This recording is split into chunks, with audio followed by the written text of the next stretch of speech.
Welcome to the premiere episode of Heroes of Four Worlds. I'm Ian from the Fourth Place, host of the show and dungeon master for the campaign. I should say, to warm up for this first official episode, we did a tech rehearsal, a sort of episode 0. I'm here for a moment before the show to catch you up on some basics, including where our characters are coming from, headed into the show proper. The Four Worlds is a fantasy universe with a simple premise borrowed from an ancient real-world perspective. There are 4 worlds. The heavens, above the sky, where celestial and divine beings live, and from which the sun shines down. The hells, beneath the earth, where devils and demons lurk in roaring flames. The Faerie realms, the source or manifestation of imagination, belief, and possibility. The world, the place of dirt and sea, grass and air that sits between them all, and where our adventure will mostly be taking us. Everything important in this universe is defined in some way by its relationship to these 4 first principles and how they intersect. Some examples. The moon is a place where the heavens and the fairy realm intersect, within sight of, but out of reach of, the world of mortals. From the ground, it is an abstract celestial sphere, often seen with a misty ring around it. On its surface, it is a storybook place of near-permanent twilight, with forests full of fairy magic and temples full of gods and their servants. Demigods are the children of gods or goddesses and mortals. They can walk the world of mortals, but each has a unique relationship with their divine parent and with the otherworldly places they inhabit. And each has immense potential, good or for ill. Wizards are rare, and each is unique. From outside the game, we'll sometimes refer to them as Wizards of Legend, from our sourcebook of the same name, to differentiate them from the conception of arcane academics often used in Dungeons & Dragons. Here, each wizard is a singular being of magic and prophecy with power drawn from one of the worlds or some other cosmic force. Before we kick off this story, here's what you need to know about where our characters are coming from. Thania, a sturdy turtle-like warrior, spends her life traveling and finding work to further her explorations, and research into an ancient stone egg that has been in her family for as long as anyone can remember. She begins the game camped for the night down on the world, near a worksite by the ocean. Maraaja, an otherworldly, almost immaterial being of dreams, seems to have found herself the last remaining inhabitant of her home. Her people slowly disappeared, as the library of dreams they lived in gradually faded into formless fog. She has just read a short note from her mother, who she has not seen for weeks, encouraging her to escape the place before it dissolves completely, and to be ever curious. Nicodemus and Tyro are twin children of Eris, the goddess of strife, demigods with a halfling father. They have been raised and trained together as paladins, mostly on the moon, where the goddesses known as the 5 Ladies have their holiest places, in part because one of their number is Luna, goddess of the moon. While Nico embraces the hard-working ethos of their mother, Tyro has long dreaded the great quest that they will be receiving from her the very next day. Pressed to action by that looming moment, Tyro ran to the mystical woods around the Temple of Eris and made the wish deep in her heart out loud, and found herself speaking to a glowing, misty spirit who offered her her heart's desire, should she trade her life as a paladin of Eris for one serving it. They discussed the form such a contract would take, and Dymma stepped out of the mists, a wizard and fairy who seems to represent her new patron. Out of this exchange, Tyro emerged as Lamia, having traded her form, her name, and part of her divine connection for something that seems a bit darker. As all of this occurred, down on the world, Thania saw the misty glowing ring around the moon pulse and then contract, and felt a chill energy race through the ancient egg she clutched close, as the moon's ring seemed to disappear, and a moonbow appeared in the sky opposite. Despite all of this, she found herself falling asleep easily before long. As so often happens when we make the biggest decisions in our lives, Lamia was relieved by the pressure of her fate being taken off of her shoulders, but then startled by the reality of a new life. As she rushes off to pack her things and escape the moon before having to face her mother Eris, still in the secluded grove, Dymma summons up the power of the moon's ring, transport them elsewhere. This is where we begin. Hello, this is Ian from the Fourth Place. Welcome to the premiere episode of Heroes of Four Worlds. The show is an actual play D&D campaign show. What that just means is we're going to be using Dungeons and Dragons to tell a story for you live on TV on the internet. One note here for this episode, we'll usually be live every other Saturday night, but we pre-recorded this episode so that we can come and join you in the chat for watch parties on the premiere, which you'll be watching now, so I won't repeat the date. You'll also be able to catch up on episodes afterwards on Twitch, YouTube, and Facebook, so look out for us there. Jumping right into this, I want to introduce you to the cast, so it's not just me talking. I hate that more than you would think. So as I introduce each player, they'll introduce themselves and their characters a little, probably who they are, something about themselves, same for their character, and then maybe where their character is coming from as we set things up here. So first off, I will turn the mic over to Cage. Hey, I'm Cage. I use she, hers pronouns. I will be playing Thania, the tortle barbarian, who also uses she, hers pronouns. And currently she's on the world and is curious as to what could possibly be happening next. Cool. Next up, we've got Tucker. Hi there, I'm Tucker. I use she, he, or they pronouns. I play Nicodemus, who uses he pronouns. He's a demigod who currently lives on the moon with his twin sister. And shenanigans are probably going to happen. I love it. Next up, Jamila. Hi, I'm Jamila, and I play Maraaja. She's a Kalashtar who lives in a library, and she lives in the land of dreams. And I'm very curious about the outside world because my people are disappearing. So there's much to learn and much to find out, which my character loves. Cool. Eric. Hi, I'm Eric, he, him. I'm playing Dymma, who uses he or they. Dymma is a wizard of legend, one of the supplements Ian has created, who has only recently appeared, apparently out of the mist, in the forests of the moon. Perfect. And Clove. Hey, y'all. I'm Clove. My pronouns are she, her. And I am playing Lamia, who was previously Tyro. Both of those pronouns, she, her.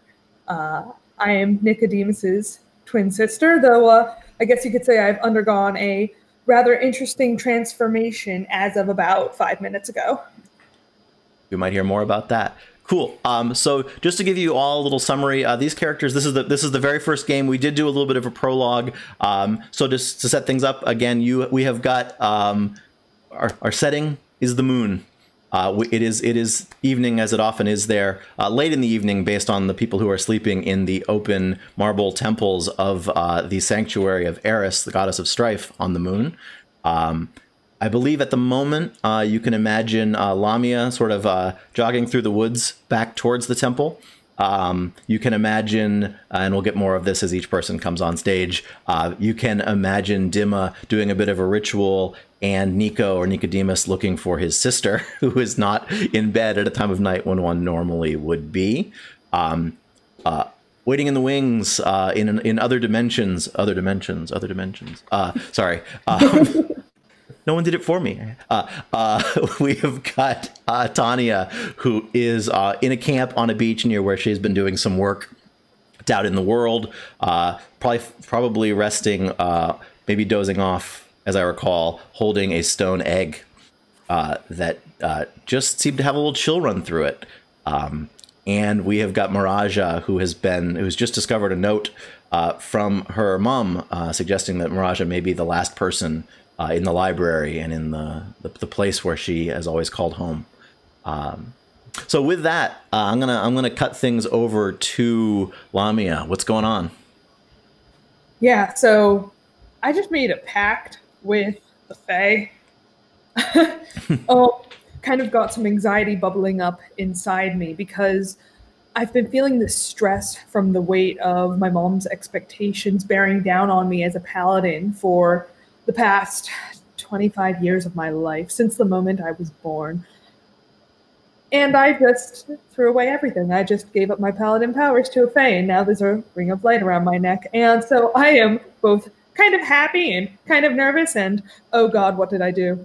And running back to my house to scavenge up some supplies, and I'm noticing how my body feels different as I'm doing this because it was quite a shift. Everything changed. And the last thing I want to do is wake up my twin brother, Nicodemus.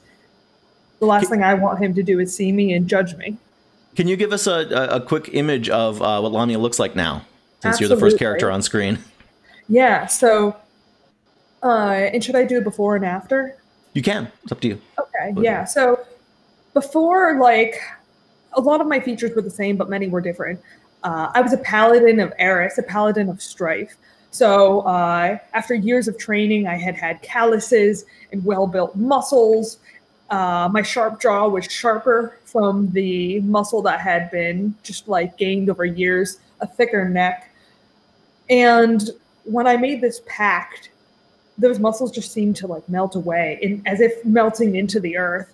And my body grew leaner, much more thin, much more agile.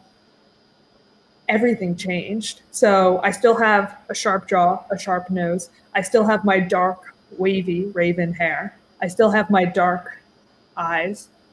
And my skin is still sun-kissed, like my brother's.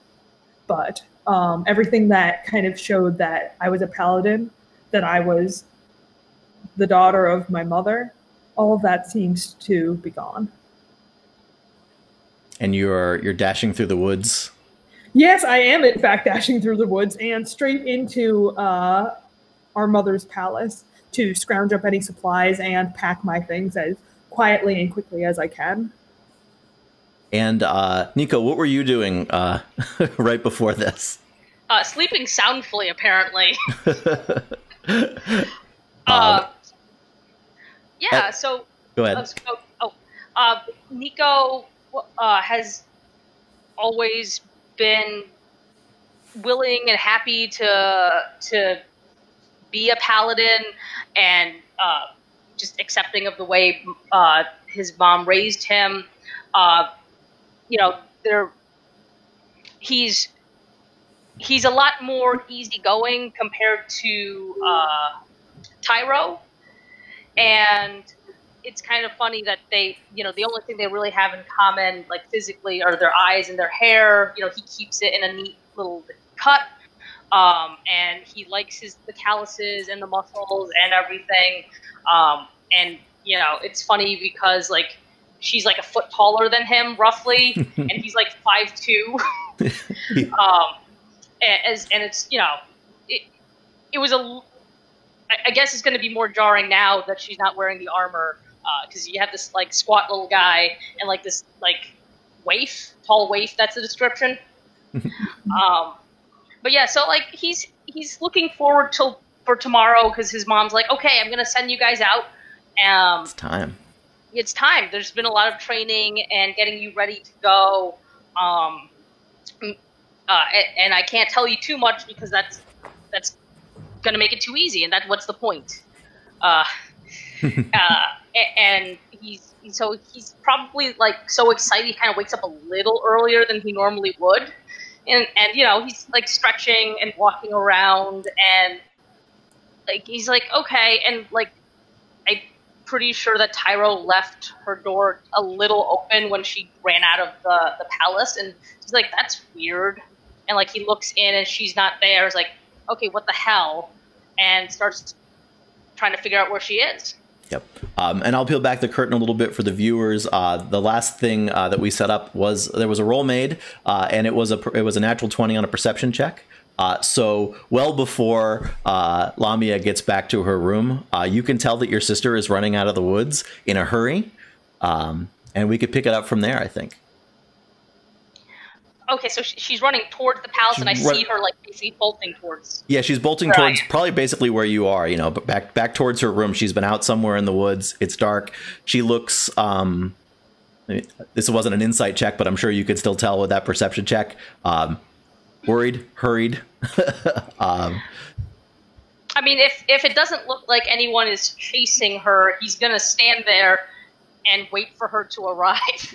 She also looks different. She's shed that muscle, shed the armor. Definitely your sister. So as you arrive, who speaks first? Who reacts to their siblings in this situation? Nico is just gonna look kind of dumbstruck and very confused to what's happening. Have you come out? I wasn't really sure where your bedroom was in relation to where I'm approaching from, so...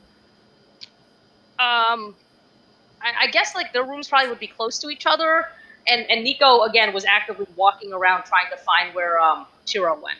Yeah, let's assume that that Nico is in exactly the right spot to see you as you're, skidding to a halt as you get closer to the building. Okay. So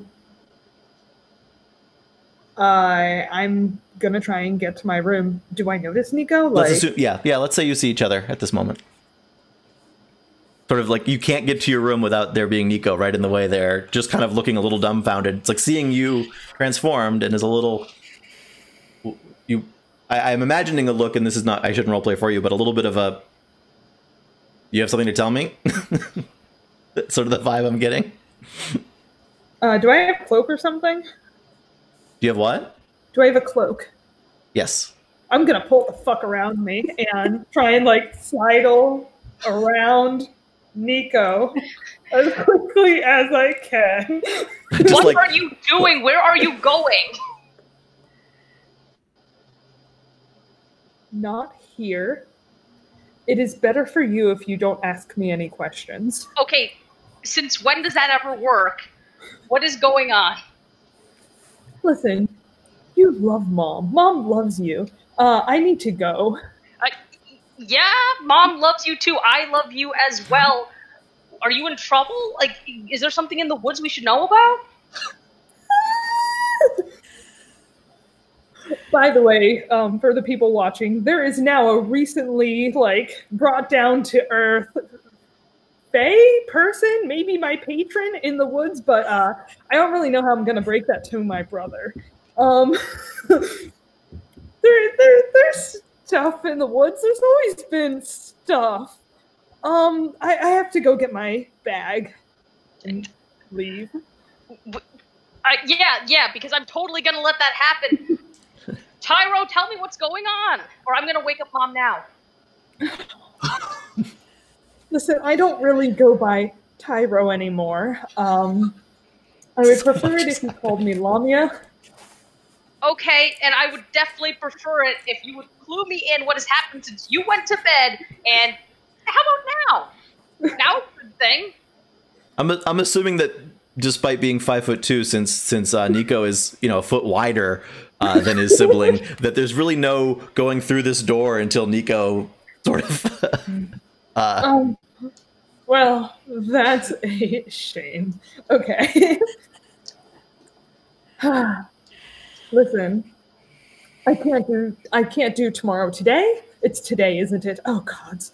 I can't do today. I can't go on Mom's quest. So last night I went to the woods and I might have made a pact with something. I'm not really sure what it is. Nico's face just goes blank. I'm going to take this opportunity to get past Nico. That's a good time. Okay. He's very confused by the whole thing.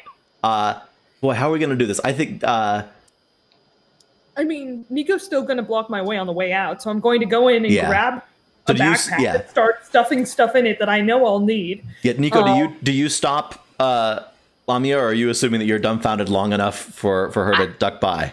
I think that he's dumbfounded at least for 10 seconds, so she definitely can just be like, "Excuse me," and he's like, "Yep."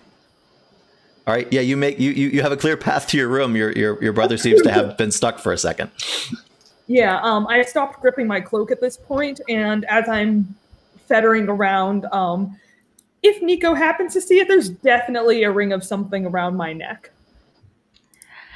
I think by the time he turns to see what you're up to, he'll notice. I'm like, okay, what is that? What is what? Your torque? Oh, that. Yeah, you see, when you make a deal with a fae out in the woods, sometimes, this happens.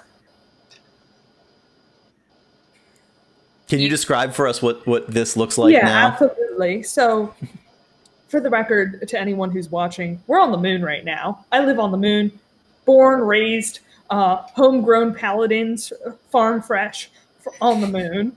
But not like actual moon, like not our current moon. Okay, the moon of this world, my bad. But our mother had given us torques that we wore around our neck growing up, like very, very deeply symbolic. And in my dealings with this entity that I am still kind of figuring out, some sort of fae, I know that much, I passed my torque to this entity to seal the deal. And it came back to me in the form of a ring around my neck that honestly kind of resembles the moon's rings. So it's a bit glowy. It's like a ring of mist around my throat. This is probably a good time for me to describe the moon for everyone. So from the ground on the world, the moon looks like a moon, a silvery disk in the sky. Probably doesn't have the same craters and markings as the moon that we're used to. But were you to somehow fly from the surface of the world to the moon, there'd be a moment where it stopped being a disk of celestial light and started to be a place that's still not a place like the world that we know. And in that moment of transition, you would certainly not understand what was happening, because you would not land on a silvery surface. You would land on a place with near perpetual twilight, with silvery white stone making up many of the few buildings that are there. In this case, the sanctuary of the 5 ladies, 5 goddesses, the goddess of the void and her 4 daughters, who are sisters.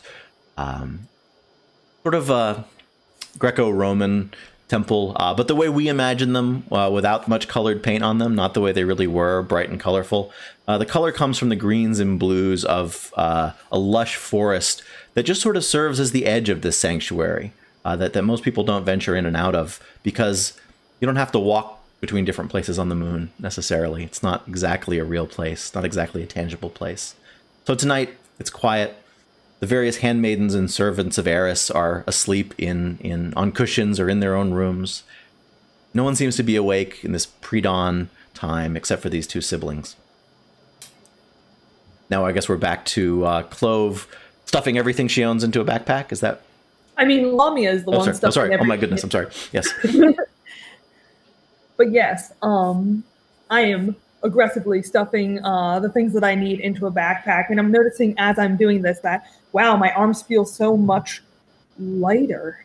Oh, my wrist is so thin. When did that happen? Oh, I guess it happened about 10 minutes ago now.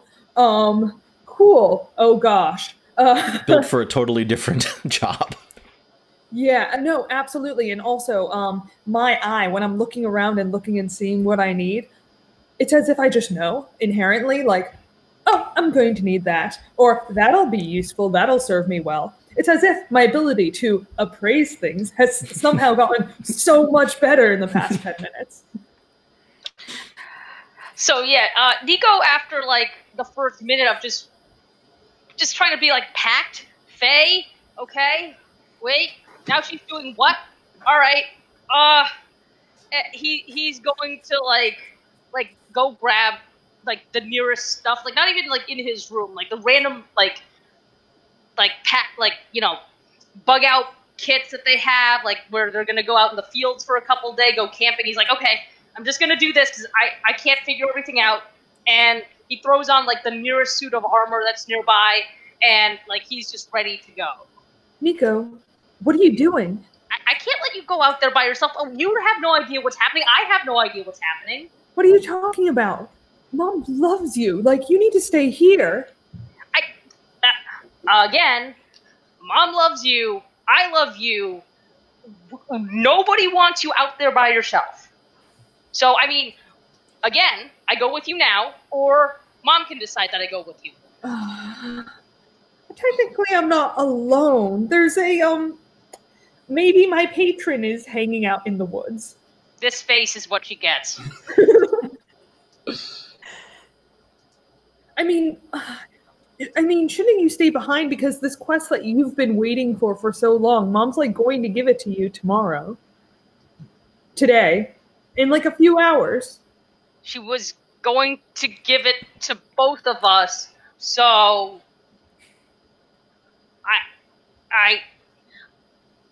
I'm not waking up to I'm not having Mom wake up tomorrow and finding that you're gone and me here too. So is it better that we're both gone? I don't know. Sounds like a problem for future us. Yeah, it's a problem for us. Whatever. Okay, I can't control your decisions. Thank you. I'm sorry. I can't control your decisions either.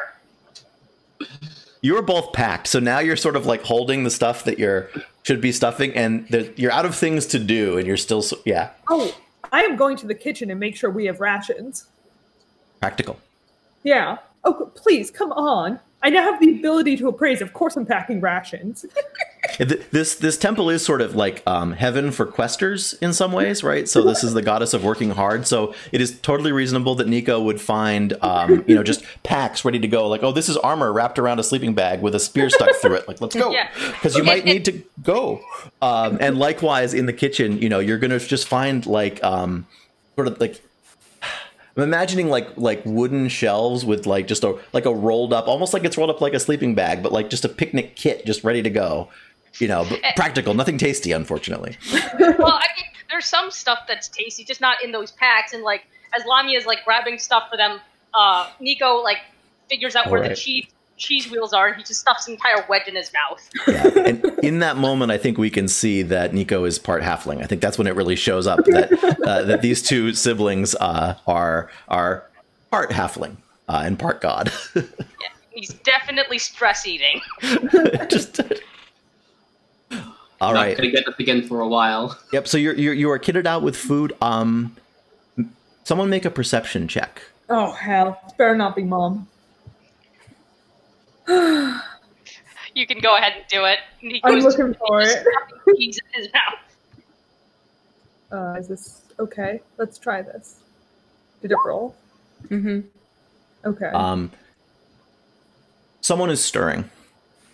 Okay. It's close to dawn. It's probably. I will say this: you don't know that it's not Mom, but if it was Mom, you'd probably know it. I grab Nico. Got to go. I'm grabbing an extra cheese slice for our cab. And I'm going to like tug Nico and like make sure everything's on my back. Tug Nico out of the sanctuary and towards the woods. Right. I'm going to cut briefly to first. I think probably very briefly. Cage, is Thania asleep? Is that what we? Yeah. So we ended with. So what Thania had experienced was seeing the rings of the moon glow particularly bright and then kind of return to normal. And at that same time, that like glow, the direction that kind of caused like that gradient, the stone egg that she has also, which usually feels warmer than air temperature, kind of had like this coolness feeling that went across it. And so she was confused and curious and kind of perplexed, but she had just worked a long, hard day. So she snuggled up in her shell with the egg brought tightly to her and fell asleep.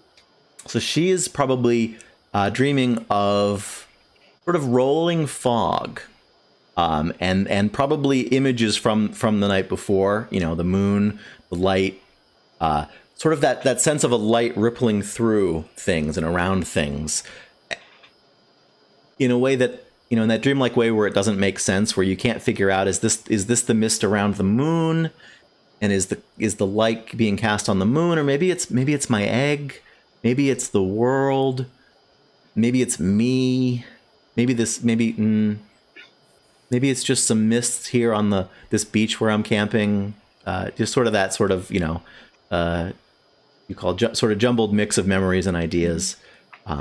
But And I imagine that after her hard work, she sleeps pretty hard. But when she is aroused awake multiple times throughout the night by these dreams, she like consistently checks on the egg, which she does occasionally, but not as like incessantly as she's doing now. mm-hmm. Yeah, so I'd say you'd have a chance to wake up once and experience that, and it would be reassuringly warm, like it often is. Not warm like it's been heated, but warm in the way, in the opposite of the way that metal is cooler than the space around it. Just sort of comfortingly a little bit warmer, which is good because it wasn't doing that last night.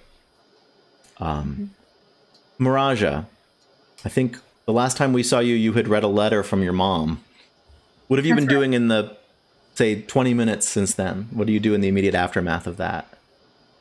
Well, time is such an intangible thing in this land of dreams, and I kind of get lost in that flow of time. As always, I'm contemplating to myself about what I've just learned, and of course, in these like stream of thoughts, like they seem to merge with this very smoky, ethereal world that I live in. But it's true, that letter does say that I should stay curious and that I should venture beyond this smoky, dreamlike world. And it's true that I've seen over any passing amount of time, I notice my body kind of becoming more and more smoky and more one with my environment around me. And my thoughts are still like, why do I have to heed her call? Why, like, as always, contemplating my options. I guess in some ways, it's a little suicidal, isn't it? Like, I could accept her invitation, but I could also just let this land of dreams absorb me as it seems to want to, as it's done. Like, let's see what happens if the place continues to fade and not. So, is it curiosity or fatalism or? It's kind of both. It's like, you know, something that I think people could say about the Kalashtar is because time is so intangible in this world, it's we're not a very quick people. Actions can bounce off each other, things can happen suddenly or over thousands of years, if I can say that. So it's not something that is urgent to me. Maybe someone else reading this news, this urge to go beyond what I have known, maybe someone else would react with urgency, but maybe that person wouldn't be a Kalashtar.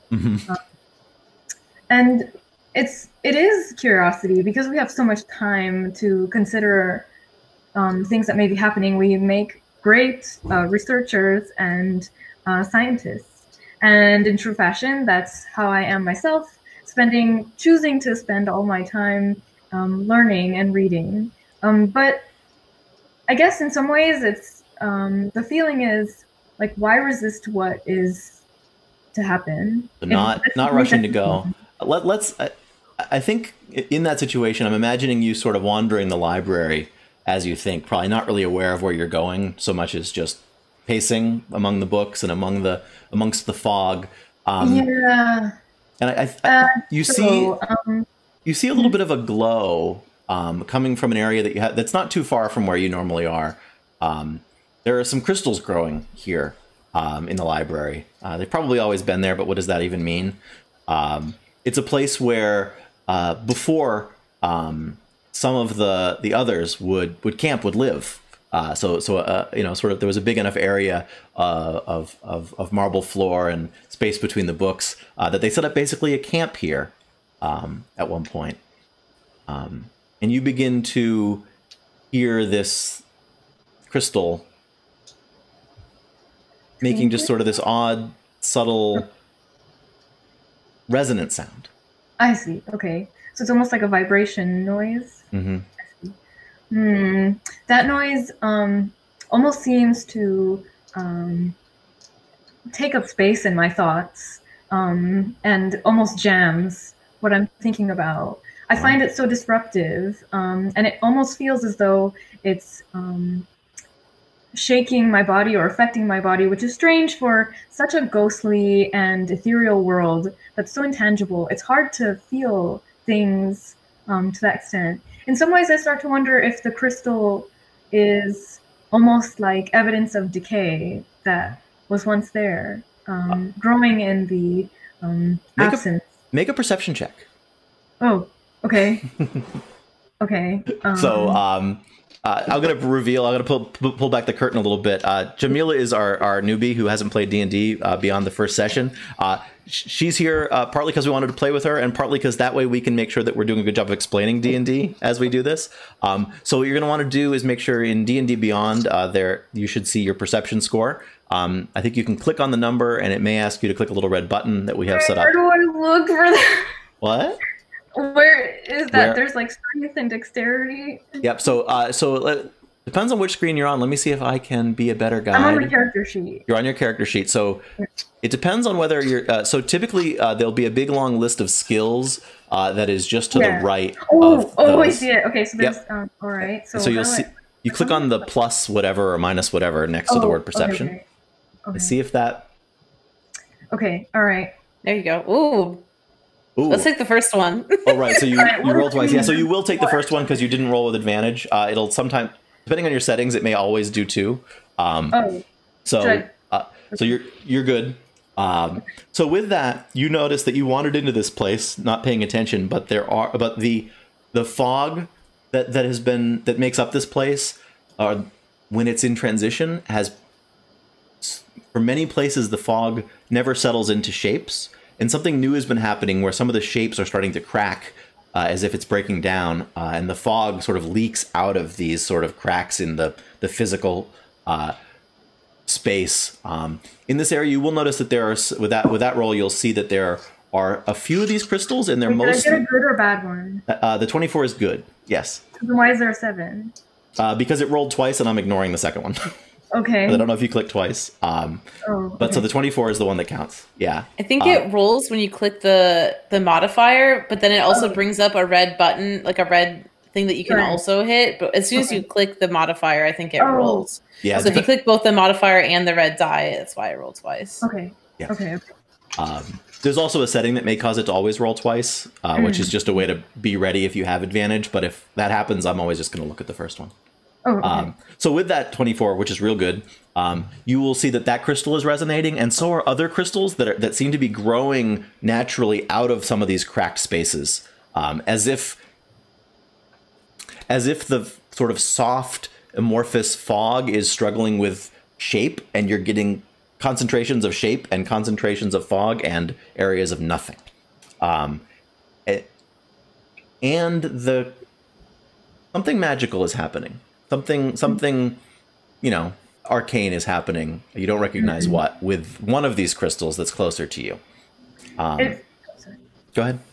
It feels, in some ways, based on what I can see, it's almost like a struggle of realities or worlds. And in some ways, that struggle mirrors my own internal struggle, where I am not sure which parts of reality is mine, where mine starts and stops, or if this is perhaps a new kind entirely. I cannot say. And with that, I'm going to cut over to two twins running into the woods, I think, with satchels of stuff. Any conversation along the way? Or is it just...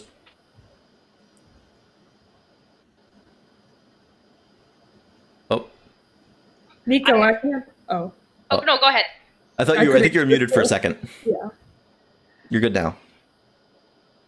Yeah, no, I don't think Nico has much to say because he doesn't know what's happening. I don't know what's happening. There we go. So, yeah, no, he's just like, okay, I need to figure out what's going on. What the hell? There's a pact? I want to ask her what's going on. I'm going to ask Tira what's going on. I mean, Lamia, wait, what? So he's not like, his brain is going like 500 miles a minute, so he's not asking stuff yet. Like it's all happening, but nothing's winning out and getting to the surface, so all the questions are staying in here? Exactly. I'm currently dragging Nico by the wrist, pulling him behind me as I go through the woods. And I know the path because, well, not to mention I ran this path maybe 30 minutes ago now. But also, I've gone down this path many times. It's not the first time I've gone to these woods seeking solace. And it's not the first time I've heard the voice. So I'm just pulling Nico behind me and hoping that Nico doesn't notice how thin my wrists are or how my body has changed. The mark around my neck is hard to hide, but the rest of it is a problem I'd like to deal with another day. Oh, you mean when the dawn rises? Yeah. If it's perfect. All right, so I'm going to do this. We're now multiple characters meeting. So let's first make sure we've described that Eric describes Dymma and what he is doing, I suppose. Yeah. So, right, Dymma looks generally kind of half-elven, a little taller than Nico, definitely shorter than Lamia. Long, like shoulder length, straight-ish, but slightly messy blonde hair. Is wearing like wizard robes. Has one unusual notable feature is that their eyes are kind of foggy and smoky. They look more like a pair of little crystal balls than eyes. Is it like fog behind glass or like fog just sort of leaking out? Oh, behind glass. Yeah. He is currently he's in a clearing, and clearly he's been at this for some time, setting up a ritual. He's been drawing circles in the soft ground, just with some sticks, setting up various small mounds of stones or twigs or leaves, making symbols. He's holding a brass orb with some runes on it, and kind of moving it in a certain pattern while he's walking along and kind of mumbling to himself, sometimes checking a spell book in the other hand. In fact, when he turns and sees Lamia, and then looks behind her and gets a slightly concerned look. Because there's someone else. Let's make sure we get a good description of what Nico looks like in this situation, too, to make sure that everyone can imagine all the characters in their eyes. So, Nico is short and stout, and, he's got his backpack on with all these random, tools and stuff strapped to it, and he's just being pulled by Lamia, and I think as he approaches Dymma, he's a face of what the I don't know what to expect. Wasn't expecting this or anything, and he's gonna try to avoid saying anything and probably steal whatever cheese is left in Lamia's hand. Oh, just you could without a little. Are you gonna finish that kind of? Yeah, no, he's gonna grab it from her and just stuff it in his mouth. Like nervous eating. Yeah. Did you all finish describing your characters to your satisfaction? We'll make sure, since we're now getting together. Then Eric, what's Dymma doing? Like he's in this grove. What is he? Yeah. Well, so he's clearly setting up a ritual. And in fact, some explanation shows up as because when he sees them, right, he says, "Oh," and kind of looks around at the various arcane sigils and pieces. I wasn't preparing to transfer 3 of us. I'm sorry. I'm sorry. Transfer? Well, she needs to get out of here, and so that's why I'm here. Nico, meet my patron? No. Wait, but you said you were my patron. I was. What? You think this is Nico? Hi, I'm Nico. Well, we'll probably still go where we need to go. Okay. Hey, you ready to go? Okay. Can anybody tell me exactly where we're going? No, because there are 3 of us. That's all that matters.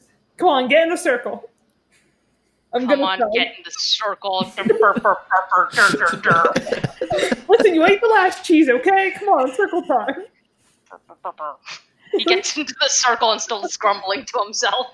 There's another story about cheese from the moon. Okay, so I need each of you to hold one of these stones. They each has, it's like a fairly circular one, and there's stuff written on it in charcoal.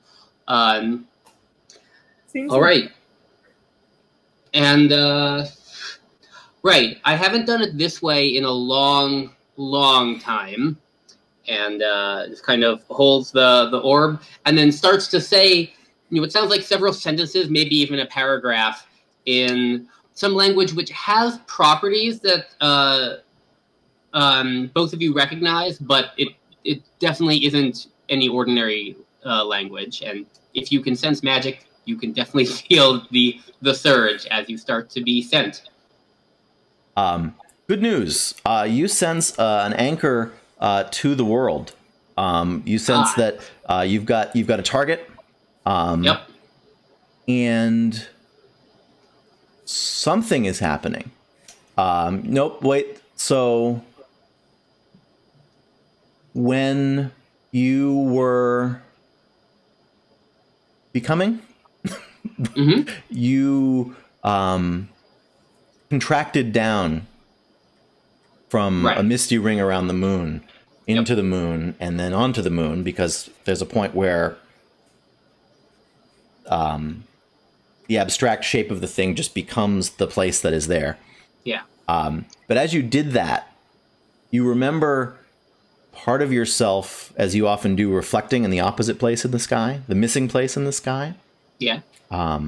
The perfect opposite of where the moon is always where the other end of a moonbow lands. You get 2 rings often. And that's familiar now. And you're distracted as you try to balance 3 people. 3 people, and you find yourself balancing 3 locations. You find there's where you are, and there's the place on the ground, and there's a place at the end of the rainbow, so to speak, at the end of the moonbow.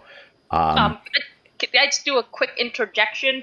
Like, during this time, Nico would like to use his divine sense, just to, just making sure there's no trace of celestial fiend or undead or consecration or desecration involved within 60 feet of him. So, good question. In this world, there aren't undead, and so I'm going to say that your divine sense will instead be able to detect Fae, which are the other major force in this world, which is suitable. So you sense a big celestial thing. It's the moon, which you're on. It is a celestial object and effectively a celestial place. It's as you know, and now as our viewers are now learning, it is the place where the world of the gods, the heavens, intersects with the world of the Fae, and so it is a celestial place and a Fae place. So you do sense those just as elements around you. You also sense 2 small celestial things, yourself and your twin. I'm not sure you'll always be able to sense other demigods because you're not full-on celestials, but certainly you know yourselves well enough that you can ping each other with that ability, or you could ping each other. Now I guess you can ping the 2 of you. Your sister can't with that ability. And you sense a Fae thing that is both occupying a space around you and more specifically occupying the location of Dymma, who is, I believe, continuing this ritual. So what does the rest of this look like, and what are you doing? Right. So I picked up 2 rocks. They have some kind of charcoal sigils on them. Hand one to each of you, like, here, hold these. And then finally stand also in the middle of the circle and holding the orb and start to say a couple sentences, maybe sounds like almost a paragraph, in some kind of arcane language. It has hints of common, hints of celestial, hints of some other language, which I think you, Lamia, suddenly find familiar. but Oh, not quite enough. So you still can't quite follow the actual words being said. But yes, with that, the magic takes, and we start to be sent. And you feel 3 tethers, one across the sky from you, one where you are, and one in the world. So across the sky is super interesting because that's always the far opposite of the moon, so I don't really get to see that or know about that. But I know I have a job here. I'm trying to set this pact off on the right foot. I'm not just here to explore my own curiosity. It's here to get Lamia where she needs to go.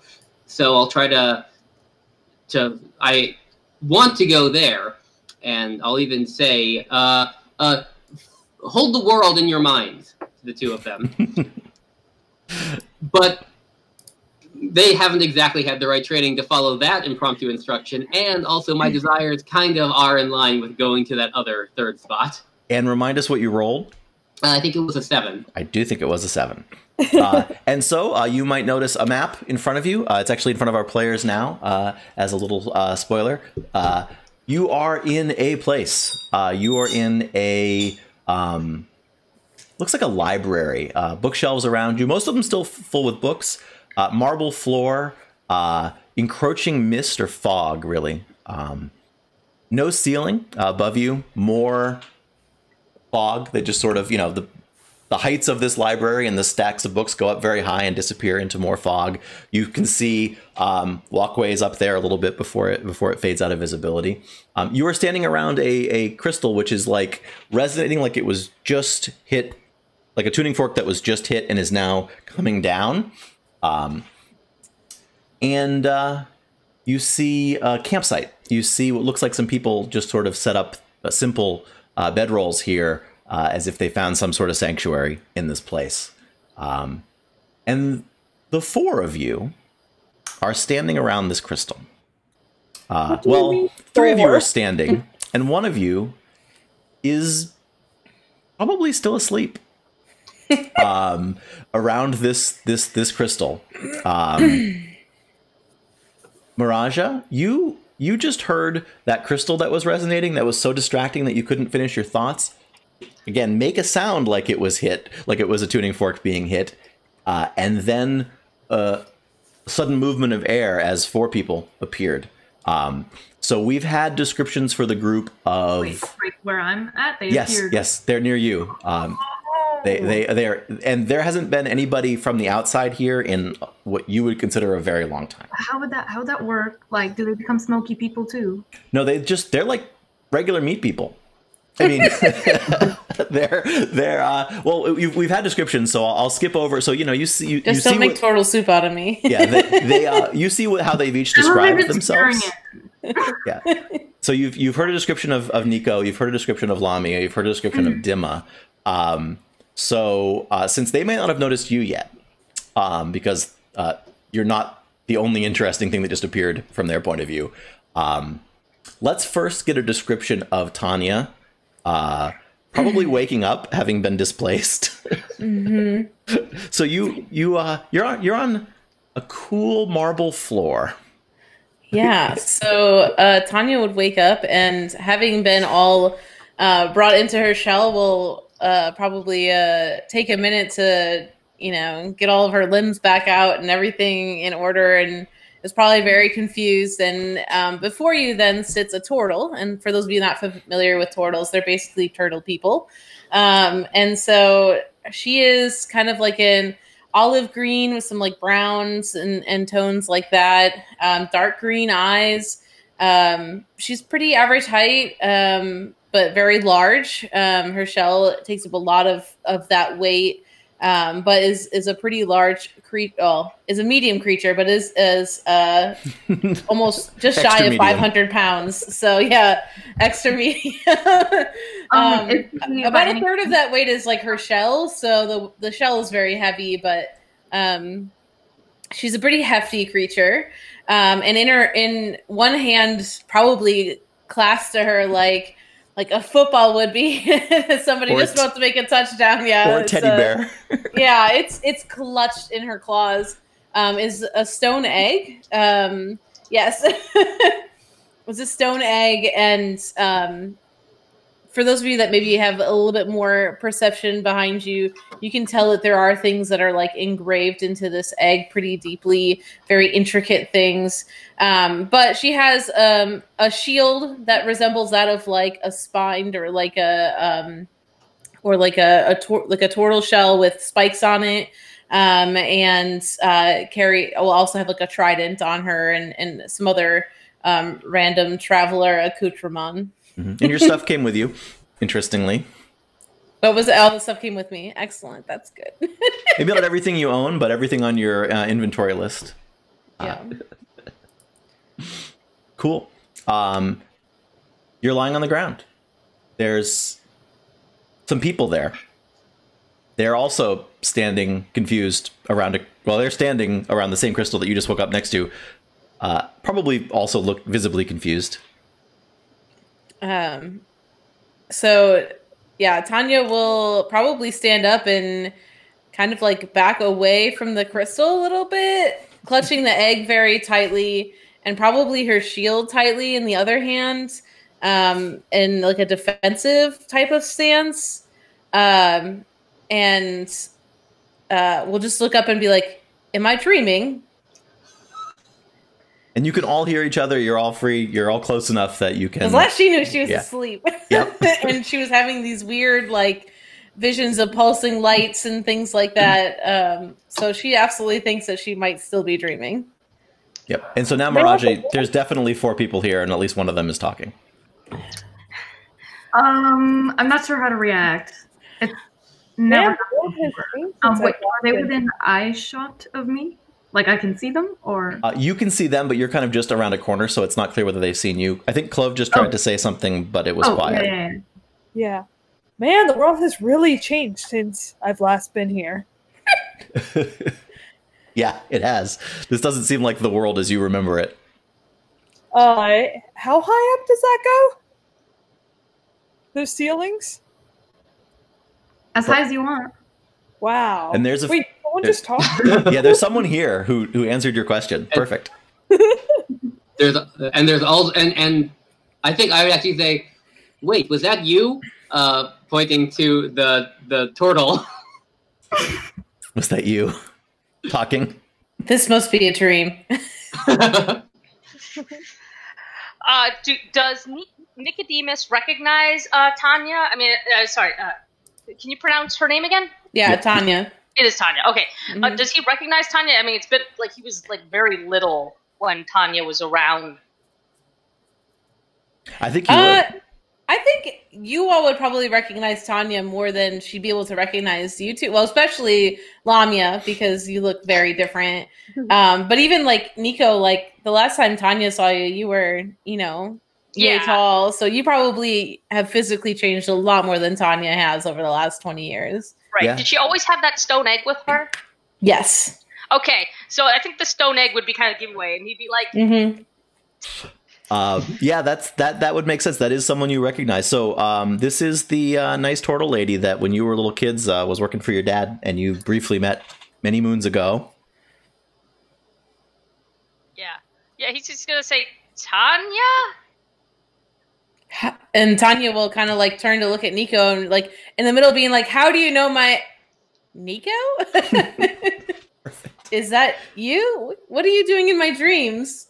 I don't think I'm in your dreams unless we were sent here to look at Dymma. Did you send us to somebody's dream brain place? Dymma, make an Arcana check. Ooh.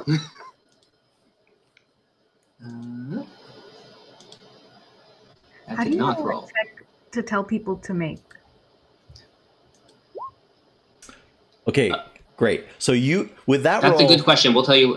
Yeah. So with that roll, you know that people no longer meet in dreams like they used to. That it used to be But what is time even? Some time ago. Well, is it within mortal memory or not? Right, that's a standard. Some mortals would remember, but very few, when they could dream, and they would be able to meet each other in dreams. It was a very convenient place to go converse. Although you had to be really good at it, otherwise you just met strangers in your dreams. And that's nothing like the spell I was doing, though, because like this spell is like one of physical transfer. Yep, when you dream, your body's still there, and I definitely didn't leave our bodies on the moon. Yep. Let's see what else. So all of you will know that dreams don't work that way. Not all of you would know that they used to. But none of you would think of it as, I think, normal for people to be meeting in dreams anymore. Wait, does that include me? Or? You remember when people used to show up here? Okay, right. Yeah, when you were young, people would show up here, and those were all the lovely people who you met, and you could follow them as the place that you were in changed around them, and it was so interesting because new things would appear all the time and new possibilities, and you could wander around and question all those people, and they would therefore be having dreams of a child or a young woman asking them questions and being curious. And so you would also recognize that with your role, Dymma, that the dream place that people knew about, and you could never go there, of course. The dream place, as it shifted forms, it sort of became a fog in a more literal sense, and then a new form. So it was not uncommon in those days, as people's dreams were melding or changing, that you would sometimes, in a dream, you would catch that fog forming. Oh, it's a dream of mist? Okay. Yeah. Different from your mist. Yep. But very much like the fog that's above you and that you notice creeping in a little bit around you. So you'll all see some places where the bookshelves are shattered, where there are chasms that go down into this place, but also they crack up through the shelves around you. And you can just see where you can see line of sight on the map. You may see, actually, I'll move this for a moment. Just to be clear, the brown lines are the bookshelves on the map, right? Yep. The brown lines are bookshelves. The squares are just marble-ish squares, and the black crevasses are just sort of reality not being below, and in some cases, causing cracks in the books and the bookshelves themselves, and there may be some debris around all those holes. And there is that fog creeping up out of these empty spaces.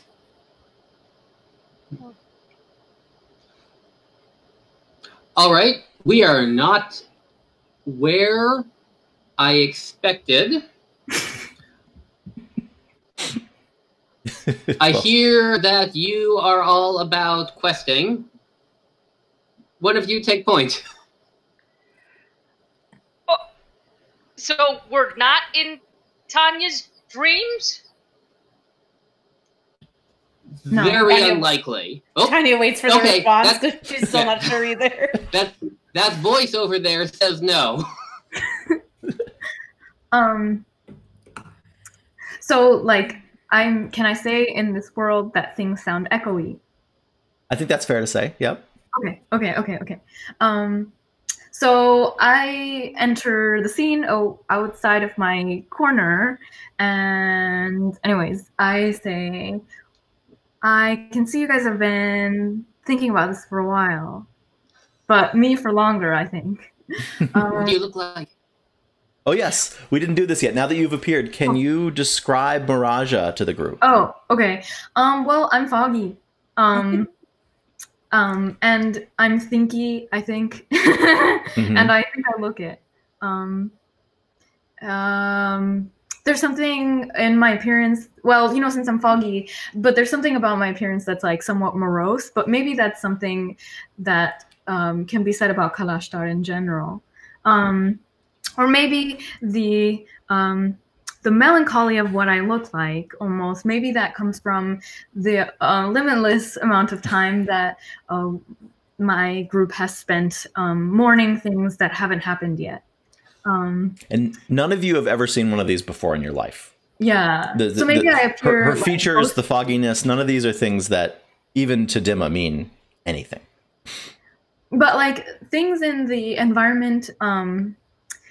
there's almost echoes of things, like physical echoes in some ways in this environment, and I'm kind of part of that, right? Like, I don't know if I can say that because there's like audible echoes, but there's also physical ones where it's like it's kind of like playing off of our thoughts. Like this is like the land of dreams, and so it's like I'm sort of like manifesting with things, and things are kind of flickering in and out, like maybe a feeling of anxiety, like you can see like ripples in things, and I kind of have an effect on the world that as I go around places, and maybe you guys too, but it like solidifies the places. This world is so formless, and so I'm kind of like forming in some ways in front of you guys, but flickering in and out. So yeah, and as you're around people in humanoid shapes, you are taking more and more of a humanoid shape. I would say you're starting to gel a little. I think that's good for now for descriptions. Yeah. Why don't you put yourselves on the map where you think you are as you have this conversation? I'd like to touch the thing that was used as a tuning fork, the crystal. The crystal, touch it. It's got a hum to it, not like a sound hum, but like a resonant vibration to it, and it is glowing kind of faintly. Oops. If you click and hold, you get a ping like that, and somehow you've put an X on yourself. Which I can... Sorry. It's all right. Yeah, I clicked on it on accident, and... I remember how I do this. There. In which case, I'm curious about this new place that we're in, and I want to check out those cracks on the other side. Okay. So you're going to start to move. So let's do this. We're going to start to take turns moving around, and things may react to you. So let's roll initiative. Not in the like the heavy music has started playing and you're in danger. Roll initiative. Just to be clear, I'm not suggesting that means still that. Fun to gasp anyway. Don't know why I rolled twice. Oh wait, I have to do it too? Yes, roll initiative. Yeah, everybody. Oh, yep. Okay. I think the system is automatically going to take the second one, probably, and I'm going to keep whatever one it keeps. Yeah, that's fine. And let me see, there is a way for me now to sort them. I rolled a nat one on initiative, so listen, you may still let's say that represents that you're still getting up off the ground. Technically, so if I go into my shell, there's actually like a feature or action or whatever called shell defense, and when I am in my shell, I'm considered to be prone, and my speed is 0, and it takes a bonus action to emerge from my shell. So let's assume so that it probably is like a whole process. Yeah, it's a whole process. For me too. This sounds like a design flaw. It's great. I also get advantages when that happens. I was going to say, you say design flaw, but I have seen this character's armor class, and it works out. Yeah. It's a feature, not a bug. All right, so let's... I get an additional +4 to my AC if I'm in my shells, so... and I'm 100% sure that Thania's AC is higher than everybody else in the room before that bonus. So Dymma, you get the opportunity to do something first. You can move your speed... So each of these squares is 5 feet. So when you move yourself, you can move yourself 6 squares orthogonally or diagonally. And I'm saying that for everyone. As you may recall, I said, right, like, hey, one of you, take charge. Cool. So you're waiting? Yeah, no, I'm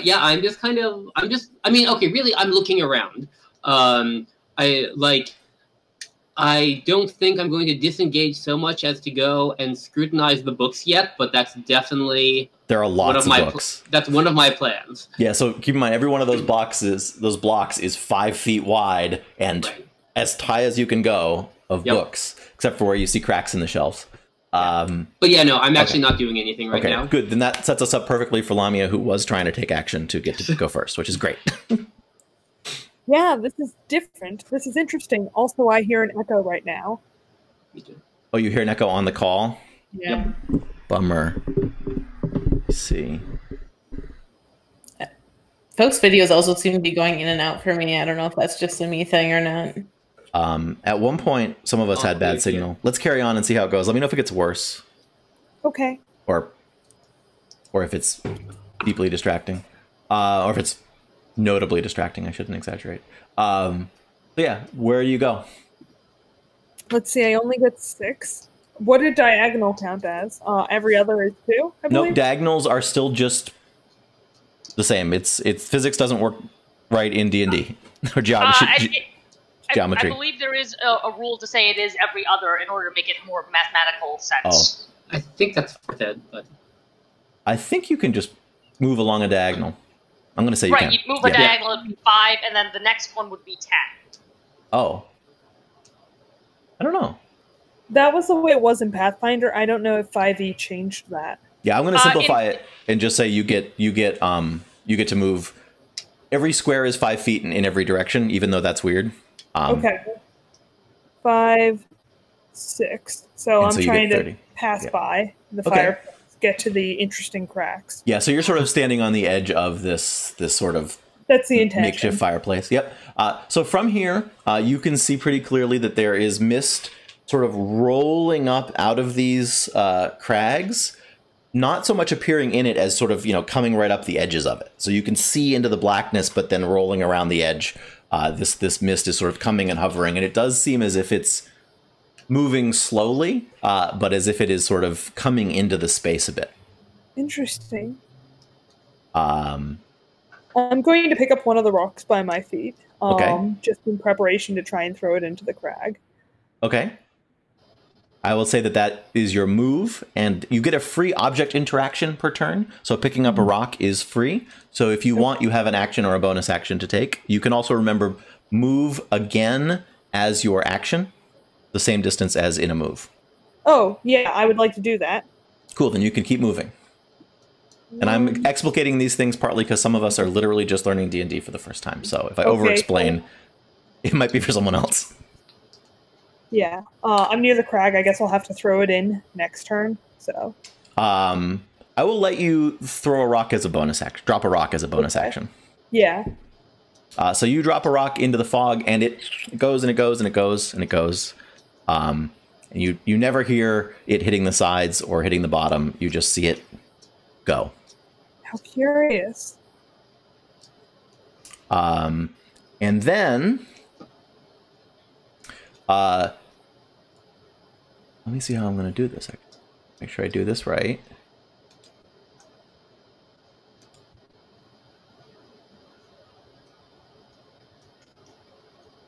Sorry about the delay here.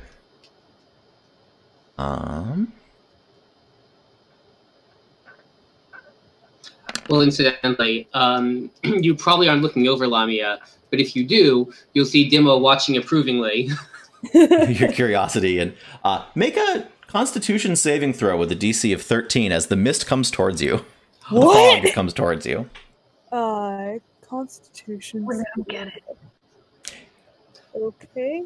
Ian, you should describe what that means. Yes. So the mist itself, the fog itself, I should call it fog because I want to be clear. So that's your first one. You're rolling double. I'm not intending to. There might be a setting, but don't worry about it. I'll take the first one. So the fog is beginning to come towards you, and as it touches you, you can tell it's trying to pull something out of you. It's trying to extract. It's trying to, I won't say juice you literally, but it feels very much like there's a pull, and your physical self is resisting the pull of this sort of soft, abstract thing. Excuse you. Sorry, that's what it does when you get adjacent to it. And it dawns on you that there's a lot of this fog. Do I have the ability to tell people right now? I'm not sure if that used up as speaking. You also get you get a communication per round in addition to those other things. Can people speak out of turn, or you can speak very short phrases out of turn and then in combat you can speak a little bit more on your turn. But you could be like, what the hell, or exclamations on someone else's turn. But the conversation, it may help you to know that we're going to go in order here, and that each total round, this is sometimes not made clear, going around between all of the characters takes 6 seconds. Now, That doesn't mean that I'm counting how long you talk for. We often talk for more than 6 seconds in 6 seconds because it's all an approximation, so don't sweat that. But we are now kind of going into slow motion time to represent taking turns so that time has a flow. So a very short amount of time may pass in, 10 rounds of combat, meaning everyone getting 10 turns is like a minute. So this is all very quick actions. This fog is dangerous. And with that, can I advance it to, how do I do this? We're on Nico's turn. The fog is dangerous. It just tried to bite your sister. Oh, that's great. Okay, so he'll come closer, and then he will try Divine Sense again. Divine Sense. Nothing. Okay. Just the stuff you got before. So this. Right. Well, actually, wait. This place I will give you with Divine Sense because you didn't get anything else. The same way that the moon is sort of celestial and sort of fey, this place is sort of celestial and sort of fey, but it's definitely not the moon. Okay. I'll say I don't think we're on the moon anymore. Toto, I don't think we're in Kansas anymore. So beautiful. I want a T-shirt now of a naive-looking halfling saying, "I don't think we're on the moon anymore." It's perfect. Yeah. Yeah, that's it for Nico. That's it for Nico. Not gonna do anything yet. Well, oh yeah, that's right. I forget what that.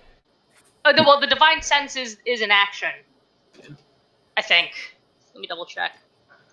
Yep, it says as an action. I did my move, and I would need to use an action to actually pull Lamia back. Okay, so you moved to get there, used your action, and now you're going to try to pull Lamia away. Well, I can't because right. Yep. So that will finish your turn, but you are up to Lamia. Okay. Now, let's see how I do this properly. I got to be on this layer. Sorry, my bad.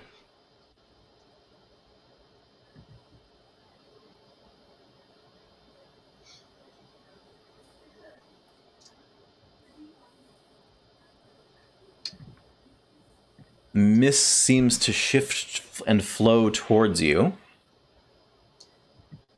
And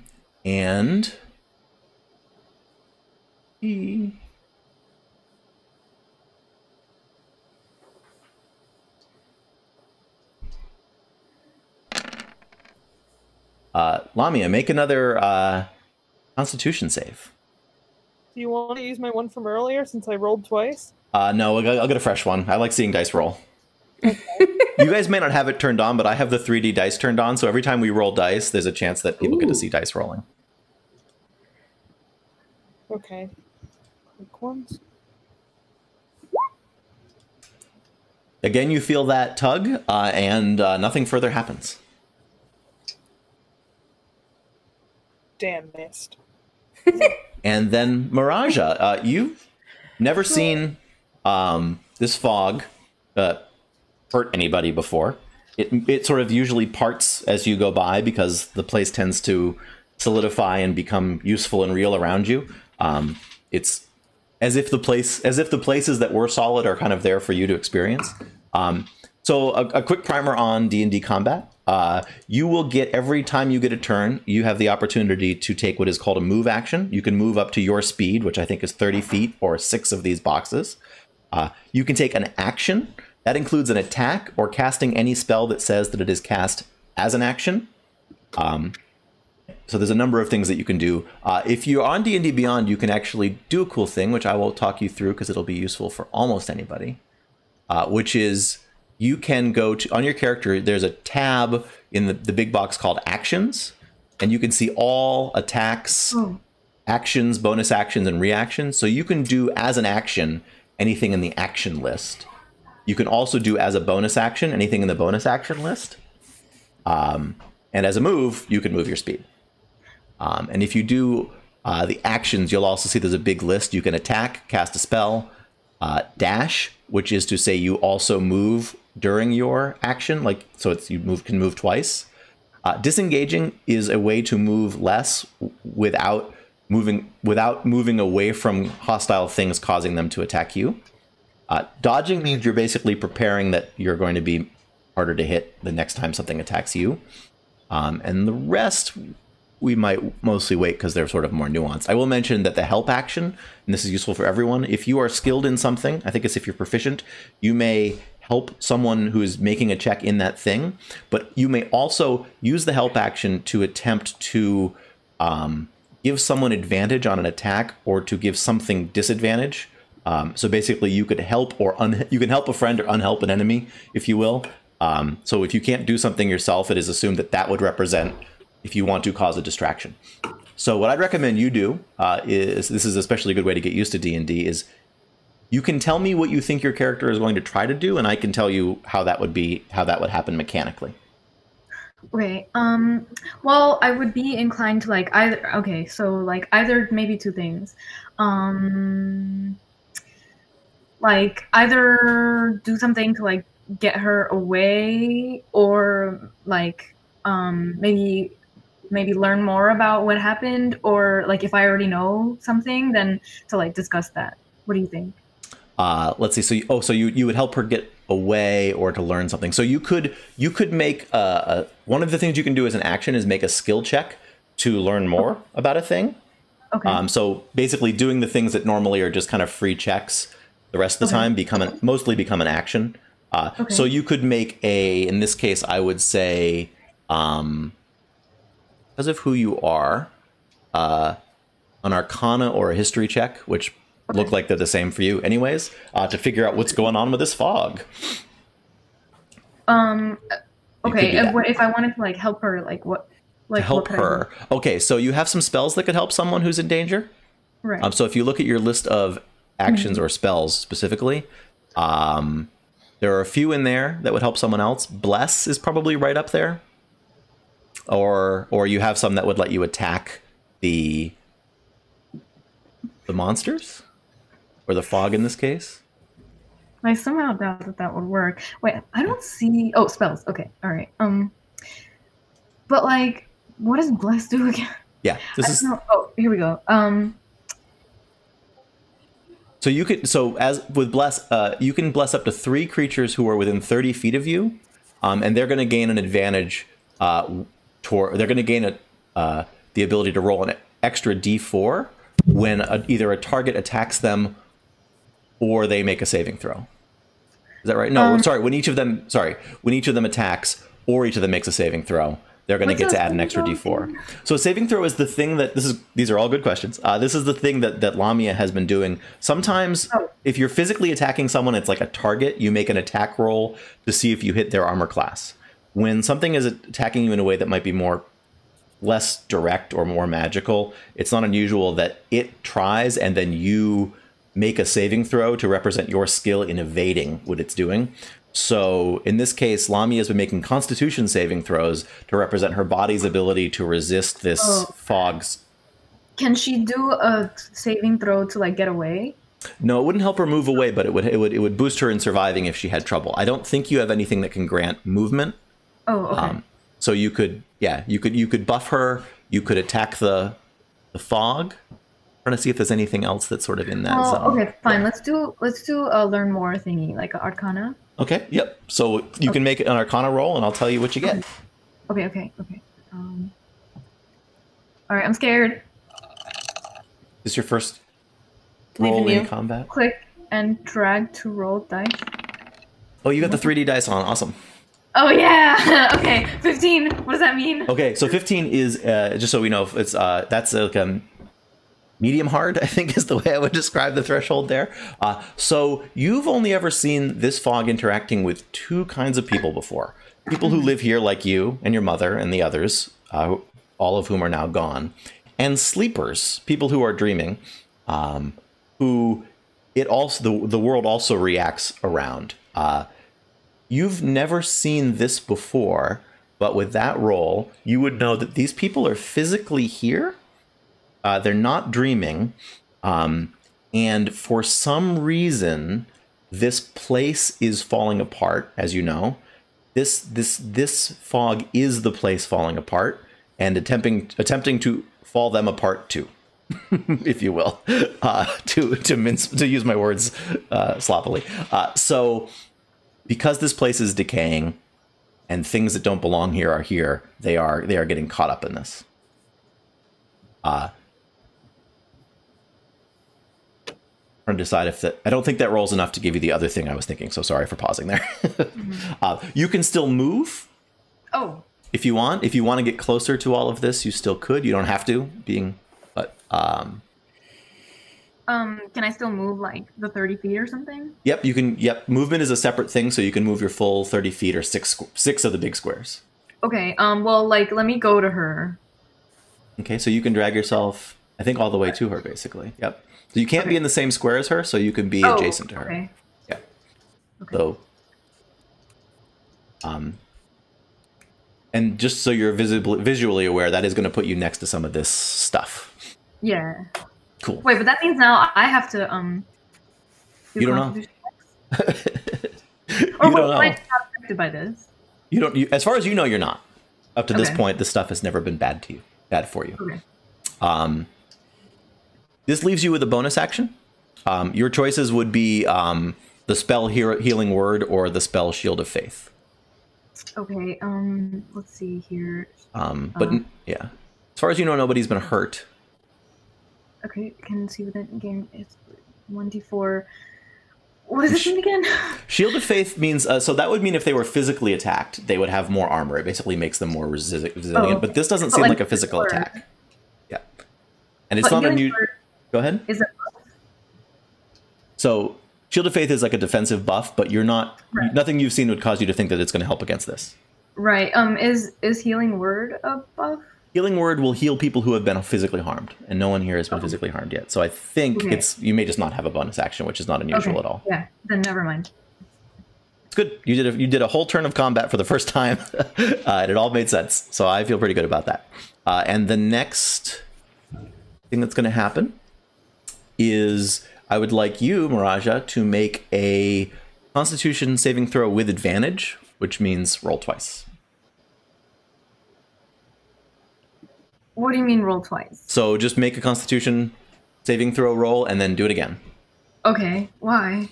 Because with advantage means that you're going to get twice the odds of succeeding because you're going to get to take the better of the two results. Okay.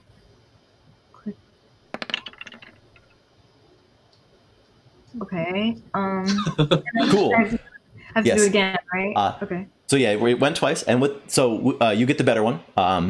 So the fog sort of reaches out for you, but harmlessly passes through you because you're still in sort of a foggy form yourself. But it's it's moving in the same way it moved when it went after her, which you've never seen it do. But it didn't hurt you, but it's reacting to you in a way you've never seen before. Normally you wouldn't be able to be this close to the fog because your presence causes things to solidify. Right. So I just want to clarify here. I only see one Constitution roll. Oh. So I just Sorry. You're right. I saw two in a row. Arcana But check one's from earlier. You're totally right. Yeah. My bad. Okay. Yeah, I saw the Arcana check, but since the first roll was good enough, why don't you roll again just to see if you get an even better roll? But Okay. it won't. I don't think. Thank you. Yeah, I made the same mistake. I thought the Arcana roll was a Constitution just roll. Don't based know it, why. yeah. Flop. Identical. No, it's okay. I just no. wanted to make sure we did this so that we don't confuse Yamila any further. I like Wait, it. so if I rolled a 7 originally, like what would happen? Can I ask that? I won't answer. Oh. You'll find out if you roll less than a certain number that I'm also not revealing to you.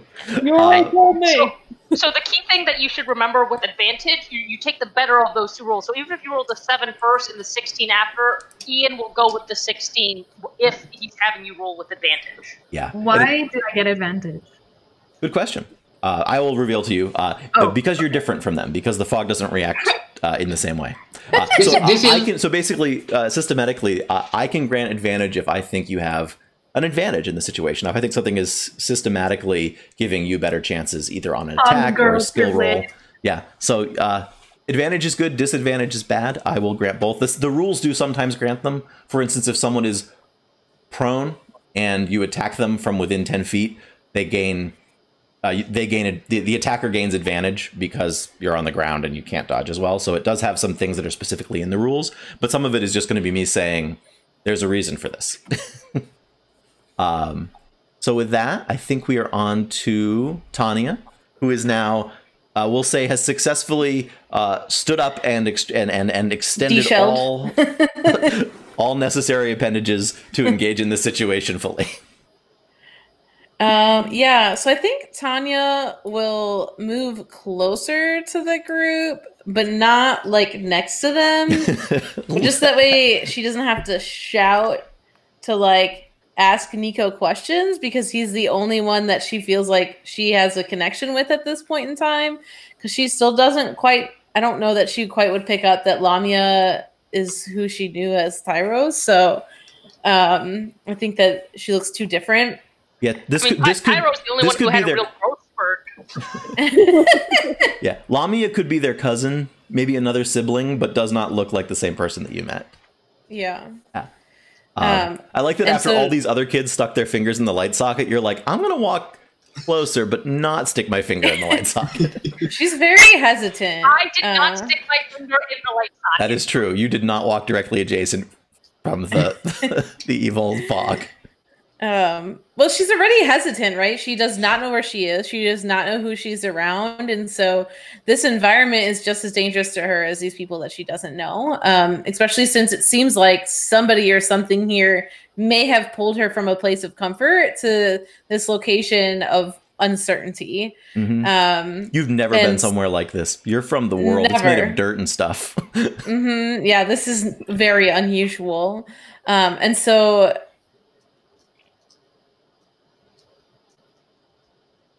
Uh-oh. I think we just lost Cage. Yeah. Maybe Tanya's frozen. Tanya, I think my partner just started streaming stuff upstairs, and it's bad.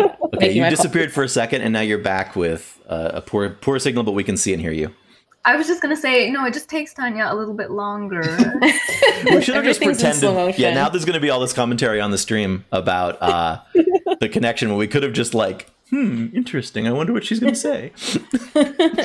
So I'm not sure what you heard last, but Tanya's going to store the egg inside her shell for safekeeping, and then be battle ready, aka have her shield at ready and her trident in hand. So you're in shield and one-handed trident mode right now. Are those different actions? Or let me think. So you get one free object interaction. Mm-hmm. And then as an action, you can equip yourself. Yeah. So I won't really be able to take much of an action, but she will yell across like the camp area and just kind of be like, Nico, my dear boy, what is happening? Perfect. And then let's see what's going to happen this time. Yeah, second verse, same as the first, I think. Bring it up. Make another Constitution saving throw, Lamia. Damn, really after me today. Where is it? Come on, let them up. Welp. Take 6 necrotic damage, which, for those of you who don't know, just means take 6 damage unless you treat necrotic damage in some special way. Where do you have the damage on the sheet? And, let's see, nothing happens there. Ooh. And your hit point maximum is temporarily reduced by the 6 as well. I should have bumped her. For anyone watching the stream, you will see in the stream what it thinks the name of this monster is. Just to clarify, it's not actually the Thing. I'm using these mechanics from the Thing, but this is a different, unique monster. So A different thing? yes, I'm not telling. I'm talking around it so that the cast and players don't know what thing they're not fighting. But Little t, lowercase t. lowercase t, but like in italics. Not just the T, the whole word Thing. But not like Ben Grimm or like that movie. That's copyrighted. That's why I didn't say. I said that movie. Not because I didn't want to say the word Thing like 9 times in a row and sound like I'm on 4chan. Oh, gosh. There we go. If you don't have a way to reduce your temporary, your maximum HP, don't sweat it. I don't. Yeah. Okay, it's fine. You said 6 damage, right? 6 damage and 6 off the top, but that won't matter right away. Okay. All right. And then, did this wrong. I believe we are on Dymma. Yeah. So, first things first, I remember like, oh wait, right. You have to like actually concentrate to see magic in this world. So I'm going to do that for my bonus action. Oh, so you're going to use your bonus action to activate my magical sight. Oh, that's a neat ability. Who wrote that? Yeah, it seems someone came up with this Wizard of Legend thing. So tell so that I don't speak more than I have to. Tell people what you're doing. With a little conscious effort, a wizard can see magic, which may aid in their ability to understand it or react to it. As a bonus action, you may activate this sense until the beginning of your next turn. Blah, blah, blah. Basically, you make a Wisdom Arcana check, and then you can see the presence of magic. At DC 10, at DC 12, you see the School of Magic of the Faint Aura, and the GM might do some other stuff to it. Cool. So make that Wisdom Arcana check. Notice that I don't think I know how to tell. Oh, yes, so you can't normally do it. So what you can do is type into Roll20/roll, and then do 1d20 plus, and just combine your proficiency bonus with your wisdom bonus, which I believe for you will mean +6. So probably 1d20 plus 6.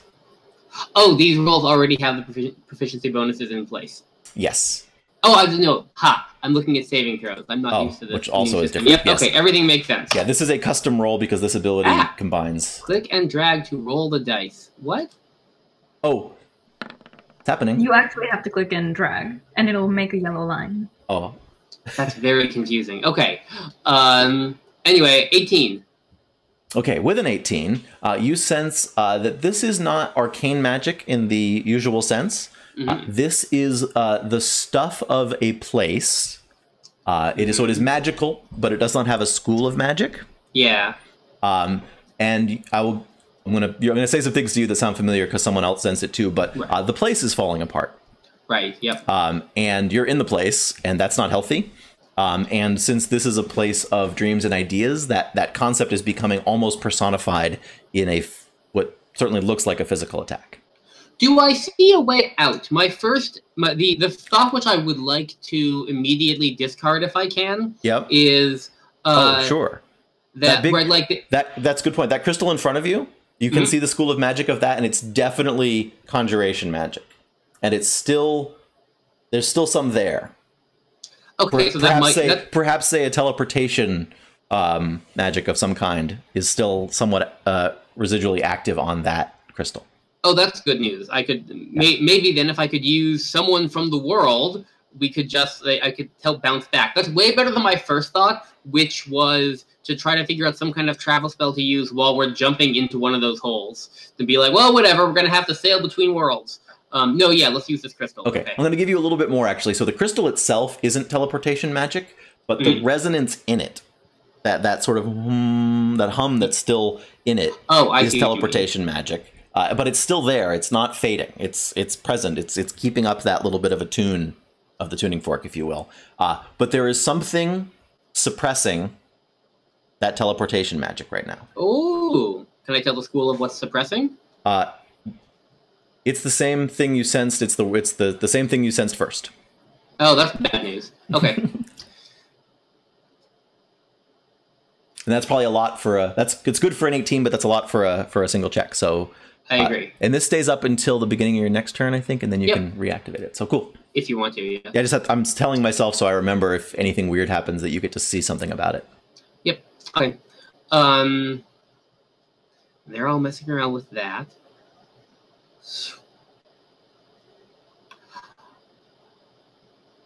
Yeah, okay. I'm actually gonna completely give in to my curiosity here, and with the rest of my turn, go examine the nearby bookshelf and see if I can learn something about what kinds of books are here. That's amazing. Like, it's really important, okay? They're gonna work out the myth thing over there. Make a history check. Oh, I think I'm good at those too. I am.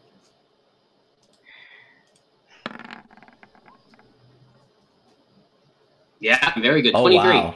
Wow. So you're in a place of dreams. Yeah. Yep. Let's see. So how do I give you this? A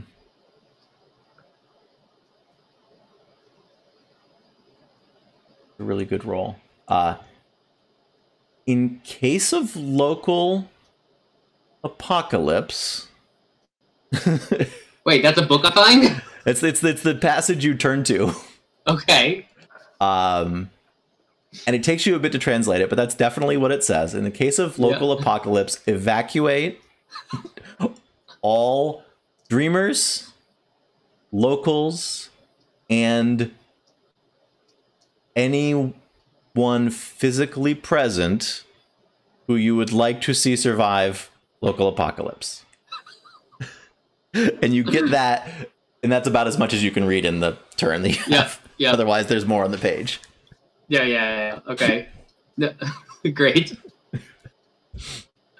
So that would be that, and that I think will end your turn. Yeah, definitely. And then,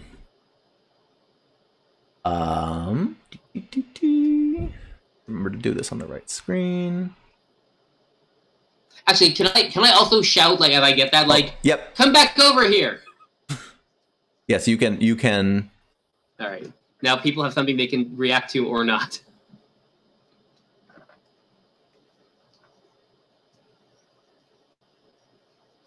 Wait, do we have to to act next? Do we have to do another round of initiative? Yep. roll? Yeah. So everyone still takes their turns. He's communicating things that will happen next. And I was moving. I don't know if you can see it, but the fog has begun to shift in a few places. We keep our same rolls though. Yeah. So your initiative just keeps looping around like this. So it is, I believe, Lamia's turn. No, wait. So it's the fog's turn. The fog is gonna move more instead of attacking. Yeah, Thania does not like how this fog is encroaching closer to her. Does not appreciate it. Nope.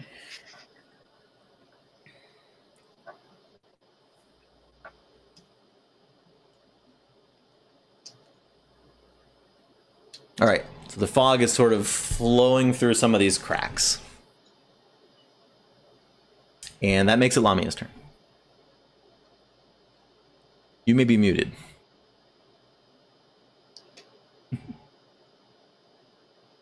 Watching someone silently say, oh, whoops, inside to saying they're muted is perfect internet right now. Thank you. It's good television. I try. All right. So, I heard Dymma. I'm not feeling great, and that was not nice. So, yeah, that hurt. I'm going to peek around the corner and make sure there's no one else here, and then grab whatever I can, or rather, those rocks on top of sticks look like they might be useful at some point. So I'm going to grab as many as I can on the way back to Dymma. Okay, And so also, I will let you use your. Let me think how I would do this. I'm going to say that you can use either your action or your object interaction and your bonus action to pick some stuff up. So you could double move. You could use your movement and your action to move and the other stuff to grab some rocks. And now you're grabbing the ones on the ends of the sticks, or Yes. Okay. The glowy ones. Yep. I'm going to verbally say out loud, we need to get out of here. Okay, it's a good phrase. So you currently have couple of glowing rocks in your hands, Yep. and you can move as much as you can move. Oh god. Which Oh, I I guess just is 12 big squares.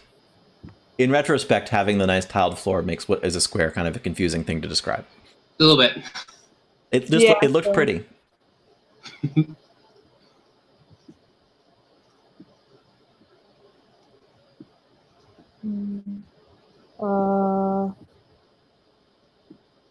There we go. I'll move it to here. Okay. And that, I believe, will use up your whole turn. Yep. So the fog...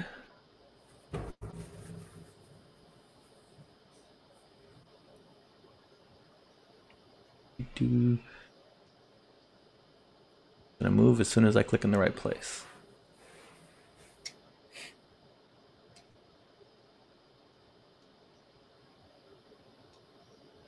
Sort of wafts together. The suspense is killing me. And actually, no, it uses its whole turn just to flow. And it seems to be deciding to avoid Maraaja after its lack of success in leeching her whatever precious juices it wants. So you're in luck there. Which brings us to Nico. Okay. Nico will want to pull this person that's like right in front of him like away. But I don't know how to do that in a useful way. I was gonna like pull you away, but okay. That's amazing. I mean, that's great. Yeah. So I will say this: you two move effectively in a row. There is a monster move, but if you want to cooperatively move, I'm okay with that. So if you if you want to take a moment to see if you can give each other a look and agree on a thing that you're going to do together, I will let it happen at the same time. Sure. We're just gonna move back towards the group. Is that okay with you, Yamila? All right. Let's do it. So let's do this then. So I'm going to say this happens. That basically 3 turns are going to kind of try to happen at once, but that the fog is not going to attack on its next turn. So that will work. So I will let you two take your full move, your full double move. Nico is gonna yell at Thania to get away from the fog. I have no idea what's wrong with it.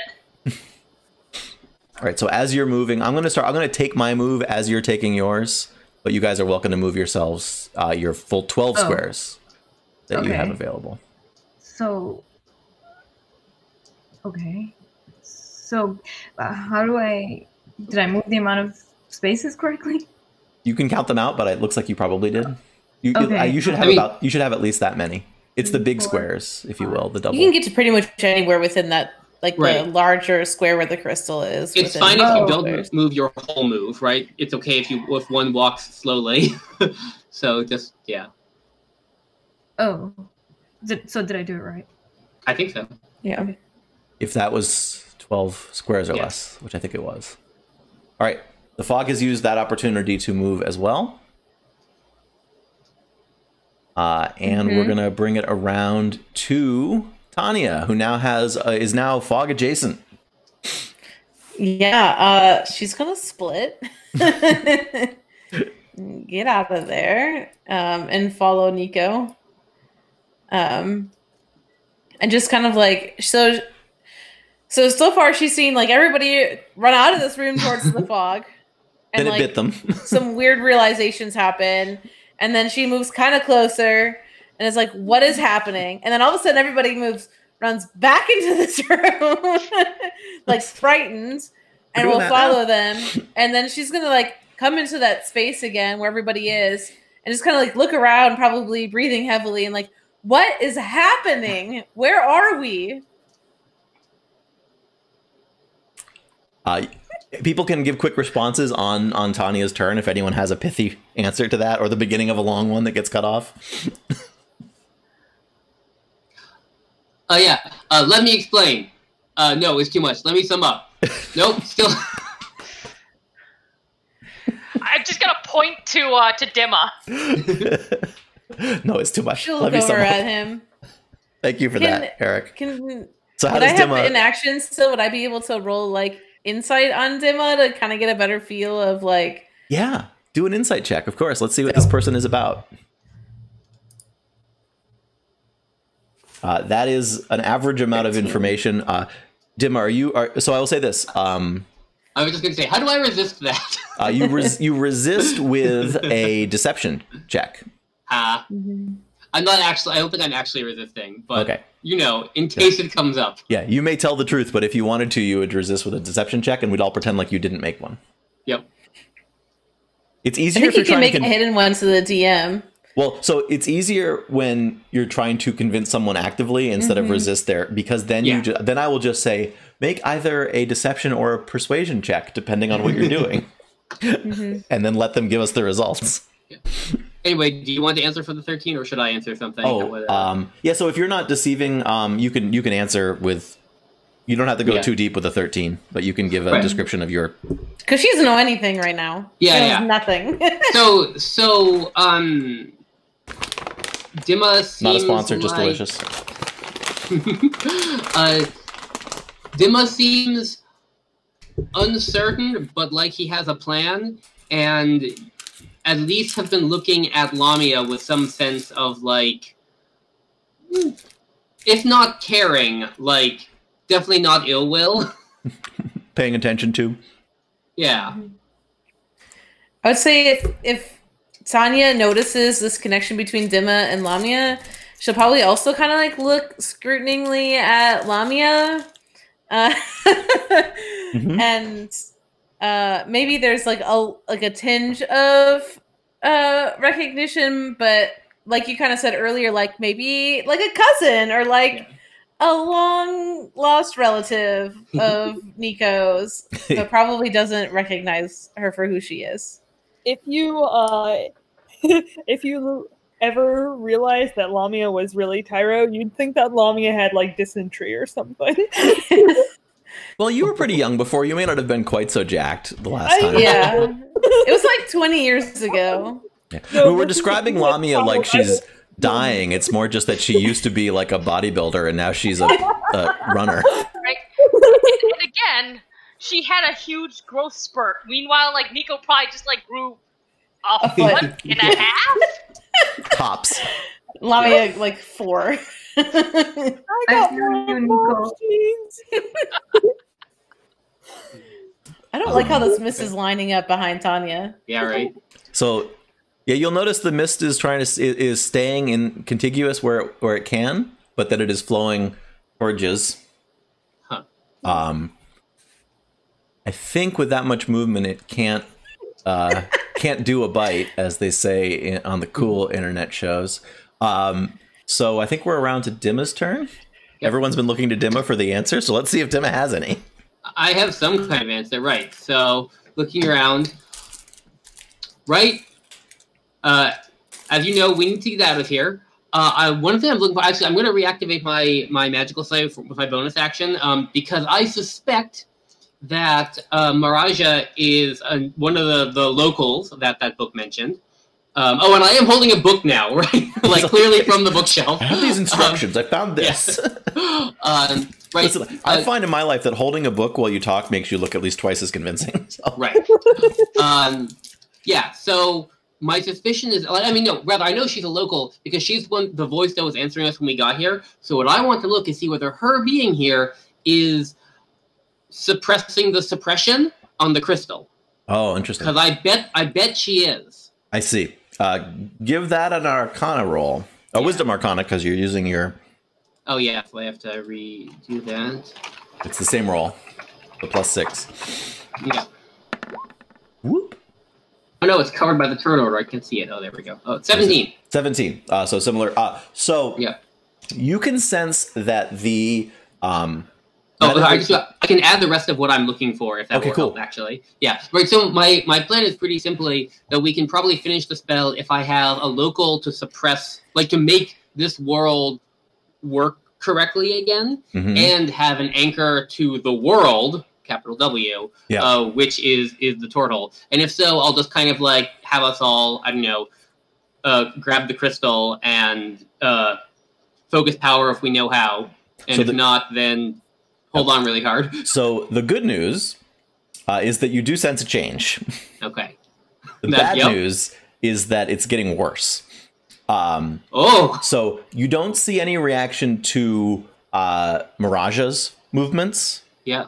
But you do see the suppression getting stronger as the fog gets closer. Yeesh. So I believe with your 17, that is enough to deduce that the fog is suppressing teleportation magic. He gots to go. Yeah. And actually, with the 17, and because it's your second roll on this topic, it is suppressing conjuration and teleportation out, specifically. Oh, this is a trap. You have to make an insight check on the fog to know if it's a trap, but it's a very particular effect. Will I will take an extra action. No, I have something else I care more about, which is to see whether people can push it back. Can I wanted to see if I can do that. Is there something I can do? Well, on your so turn. I think Yeah. So he gets a little bit. Actually, let's see. So you've made. Let me think. You've made one. You've used your bonus action for an ability. So yeah, you have a full check left. Yep. Yeah. Oh. Mm-hmm. I'm going to. So yeah. I think I'd actually narrate this a little bit, right? I would say, yes, we need to get out of here. I was hoping us gathering here would let that. This crystal is our way out. I was hoping us gathering here would work. It's not. So instead, I speak a couple of magical words. Oh wait, you were just hurt. No, whatever. It's worth it. Speak a couple of magical words, and I reach out to touch Lamia on the shoulder. I'm casting Protection from Evil and Good, which is a very weird name for a spell. It's protection from like stuff. Yeah, protection from this very specific stuff. Yes. And it's got a whole pile of things. It probably won't matter too much. Ian, you have access to the spell, so this grants, let's see, so protected against certain types of aberrations, celestials, elementals, fae, fiends, and the undead. Right, basically everything that isn't normal. Well, just about, yeah. They have disadvantage on attack rolls against the target. Target also can't be charmed, frightened, or possessed. Okay, I will keep that in mind. Right, and you cast it on Lamia. Yep. So I cast that spell on you, and say we need to push that fog back. Can you try? Yep. Also, with my move, I'll move up to the crystal so that I can activate it as soon as possible if that comes up somehow. Yep, I have put the international sign for no weirdos. Excellent. On Lamia, apparently. Yep. Perfect. Good thought. Drop those sticks here. Okay. Yeah. Oh yeah, the rocks, I guess. Yeah. Oh, is it just the rock part? Okay, whatever. It was like the tops, the glowing stuff. Yeah. Okay. All right. Thania. Wait, what? Thania. Lamia. Could you? Nope. Thania, could you make a Constitution saving throw? Oh, no. Yes. So I've been quietly taking their turns rather than out loud. Oh right, they act as yeah.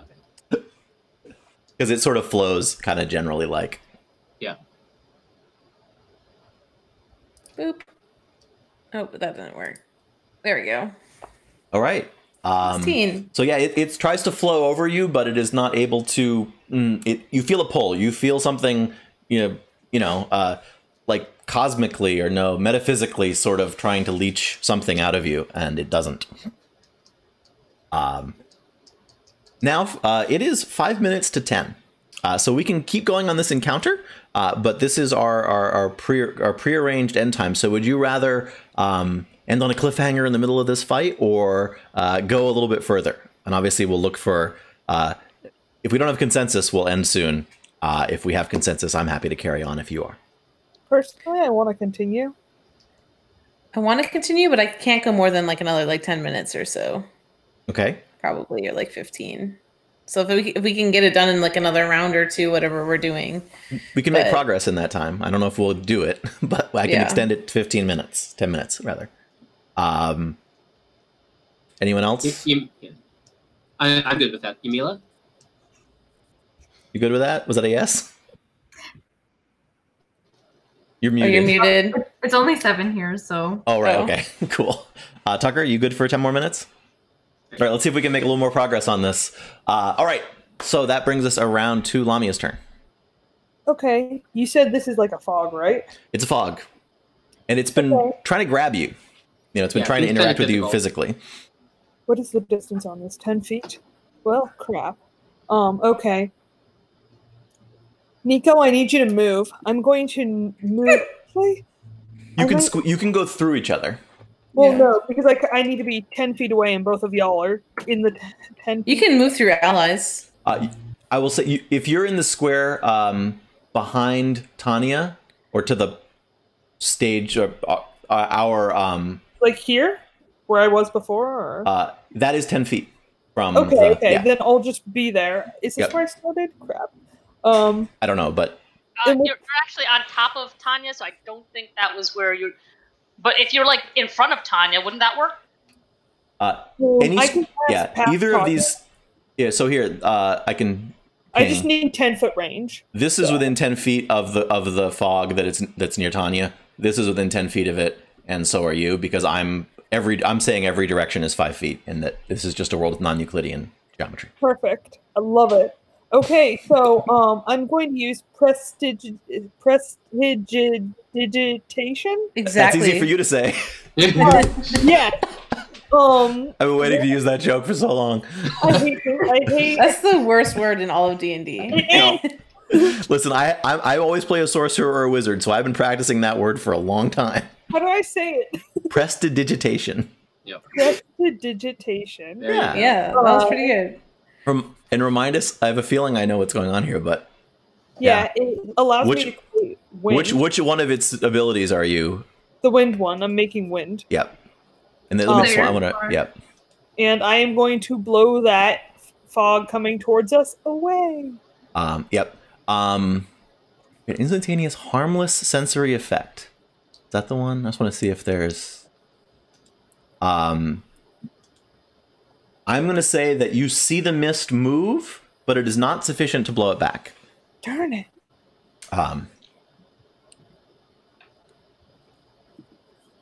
Damn. Okay, that's annoying. But actually, I will also say that because the spell didn't have any mechanical effect, I will let you cast Prestidigitation as a bonus action. Okay. Or you don't. You didn't end up using your full action, I will say. Because Okay. that's I such mean, a, what I would really, if prestidigitation doesn't work, I would like to try Eldritch Blast. But Yeah. it's a good blast. It's a good blast. yeah. Okay. Blessed. With the force damage. Let's see. I'm pretty sure something weird happens because I'm a spell sniper there, but I don't remember what it is. I know Oh, how the it's- spell works. I don't know what your stuff adds. So never make a mind. ranged spell attack against the target.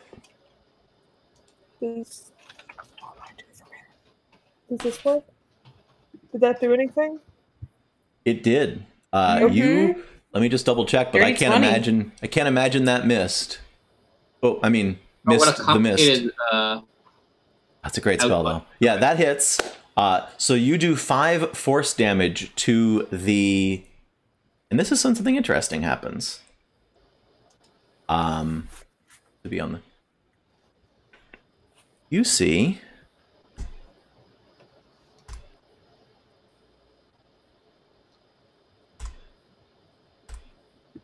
What? It's killing me. yeah. Is something happening? Yes. It's you just may not be on the part of the map where it's happening, but you can see a bunch of the mist in the back has gone away. In Oh, the back. Oh, weird. Yes. The mist is the stuff that's near you is still there, but a whole area of the mist has disappeared. Oh, So the fog. fog. Yep. And I keep saying fog so we're all clear that it's not the same stuff that Dymma has been using. Right. So that's your bonus action and your action and possibly your move. We're not sure. Do you use any more of your movement to get away, having tried that, or do you stay where you are? I'm going to reposition. Am I aware that this had a positive effect? Yes, I will say that you had through the mist. You had line of sight on a big swath of it going away. Okay. Hit You're- the mist. And I'm going to kind of go over here, so I can just like shoot the dang stuff. All right. Then the mist is going to do the easiest thing it can do, having just lost a bunch of the fog. And Thania, if you could once again make a Constitution saving throw. I don't wanna. At least it's you. I should have protected you. Yeah, I have a pretty good con save. Yeah, I had a feeling. So yeah, that's plenty. It's really trying to suck something out of you that's not a physical something, and it's failing to. And so you're just kind of feeling it. Big beefy torch to the rescue. Yep. All right, Nico. Okay, Nico's gonna try something he's only half sure it might work. It's the best kind of plan. Pulls out his polearm spear thing, and he is going to cast Thunderous Smite. Ooh. I don't know that smite. Tell me about that smite. That smite says the first time that he hits with the melee weapon attack during the spell's duration, the weapon rings with thunder that's audible within 300 feet of him, and the attack deals an extra 2d6 thunder damage to the target. Oof. Additionally, if the target is a creature, it must succeed on a strength saving throw or be pushed 10 feet away from you and knocked prone. He's trying to knock the Okay. Oh, I see. So you need to away. So you need to make the melee weapon attack? Yep. So let me see that roll. I'm right there with you. This is cool. Oop. I don't think you had advantage, so it's going to be the first one. Yep, I accidentally clicked twice. Yep, that's fine. It happens. Unfortunately, your glaive just swipes through the mist, and I believe that means your spell was never cast because it has to be. Yep, I'm gonna. It'll be active for the next stab. It'll be active for the next. This is the next time you hit. Cool. So you cast it first, then you swing. Let me just read. I want to read the. Make sure that there's no sort of on a miss type stuff. I don't think there is. First time you hit with the melee weapon attack. Yeah. So that's still active. Your attack has missed. That uses your. I believe that uses up 2 actions too, probably. Or your Yeah, the bonus action in your action. Yep. So he's gonna scoot back in front of Lamia. It's a good scoot. Scoot. Okay. I want to get closer to it, actually, to see if my presence, because last time when it failed, it ran away from me. So I wonder if I can repeat that. So I have good news. So as you're starting your move, it's doing its, and I have good news and bad news. Okay. So it is starting to encroach. Please press F. Okay, we're the fog needs to respect social distancing. It's not. That's right. It's not wearing a mask. This is so illegal. Completely full of air particles. Yep. It's gonna get a ticket. I feel my respiratory system. You can actually feel yourself breathing a little bit of it. In fact, it's very. Whoa. Sorry, what are you doing on your turn, Maraaja? Now that I've derailed it. I want to move over here or something. Well, you're moving in on it. Yeah, and then cool. I want to I don't know if I have any, either protect myself so I can try to get on the front lines because maybe I have the sauce to Oh, I see. it. You're thinking because it didn't hit you before. Yeah. So let me see what you've. I think. Should that be what is it, Shield of Faith or something? Probably be bless in this case because that's based. So you could bless 3 creatures of your choice, and one of them could be yourself. Okay. Yeah. How about that? So if you just click the cast button next to bless on your character sheet, and I think it will even show us the text of the spell here, and you can decide who your 3 targets are. Okay. And then because everyone's within 30 feet of you. Oh wait, I clicked cast next to bless. Yep, you're good. Now it's in the chat. Yep. Oh. Yep. Oh, okay. Yep. So now, for the next ever, because it's in combat and it's a minute, which is forever, the 3 people you choose will get to add a D4 whenever they make an attack or a saving throw, I believe.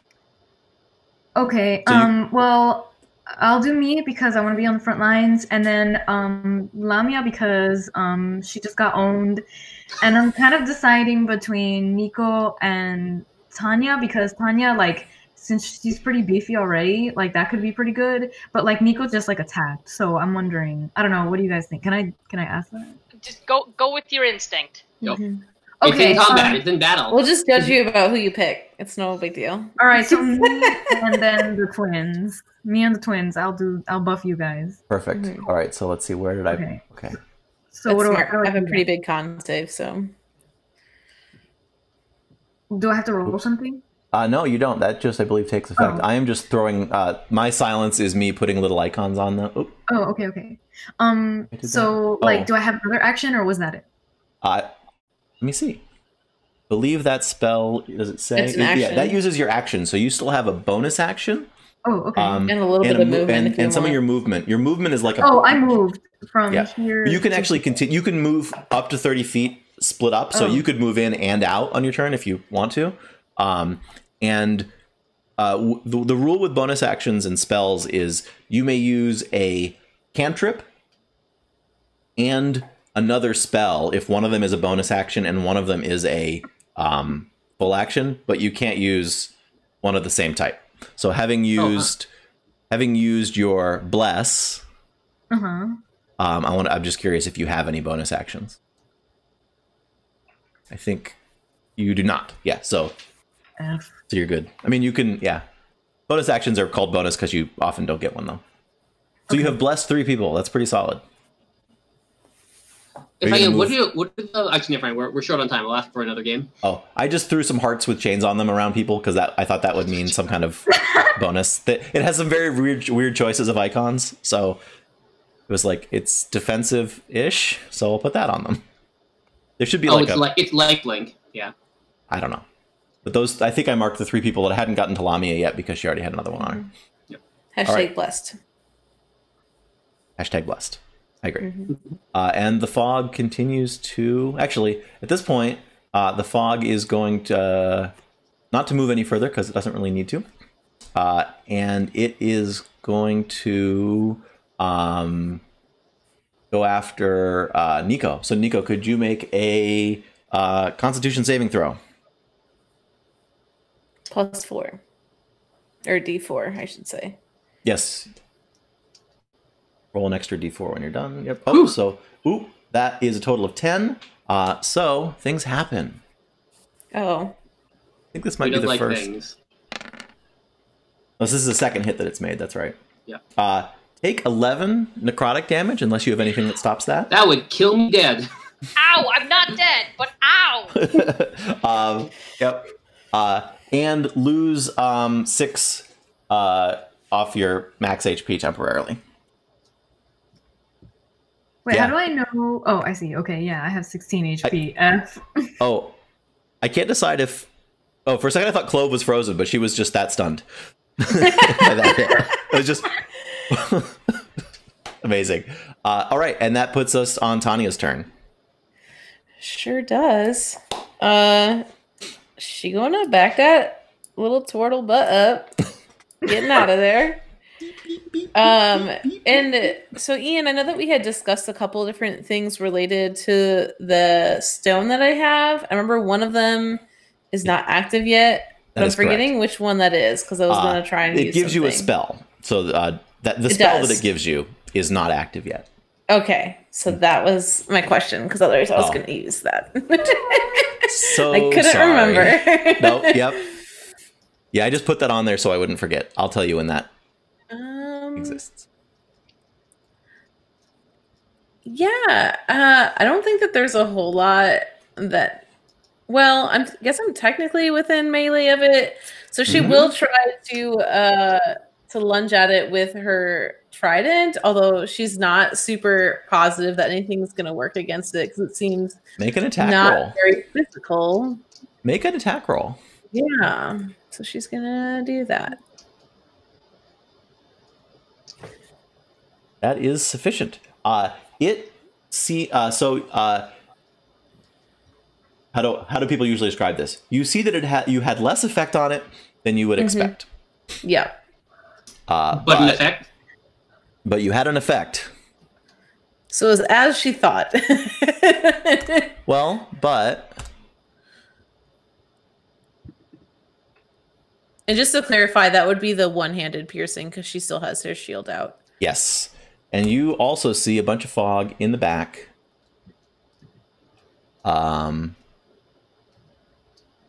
go away. Oh, there's so much. All right, and I think that that's would the be right her amount of turn. fog. I'm saying that's the right amount of fog. It probably was not, but math is hard. That'll be her turn. Cool. We are on to some more fog. You're still adjacent to it. It doesn't like that. Thania, make a Constitution saving throw. It's not at all clear that it doesn't like that, in fact. I'll take that. All right, nice. That's a nat 20. If we had more special effects budget, there'd be all kinds of reggaeton air horns going off. This would be great. Maybe I'll do it in post, but I probably won't. You save and then some. You save and then you throw your shoulders at it because it was such a good save. But there's no extra effect to a crit on a saving throw. I'm just it's not that cool. Just giving you some flavor. Dymma. Right. We're at the top of an. We are. And that might be the right time to stop. I'm gonna let you take your turn. For the reason that your turn tends to have the most narration in it, and it'll probably be a better place to end than a swing. Sure, too real? No, sorry. All I'm doing is attacking. Oh, okay. Well, you still get your turn because I said you could.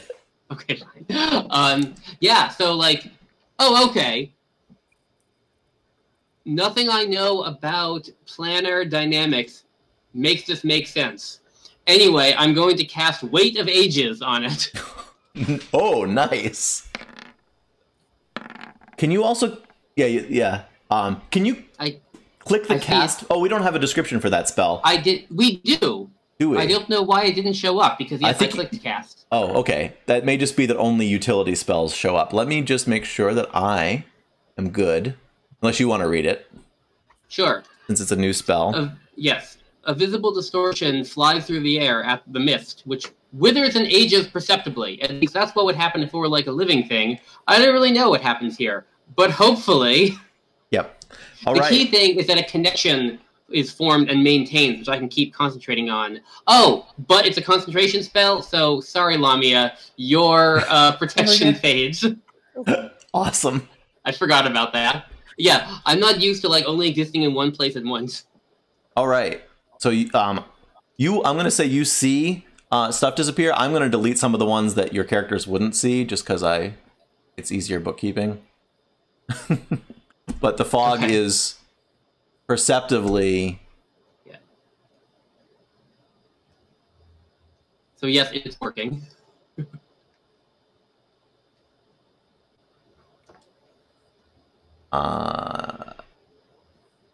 Think.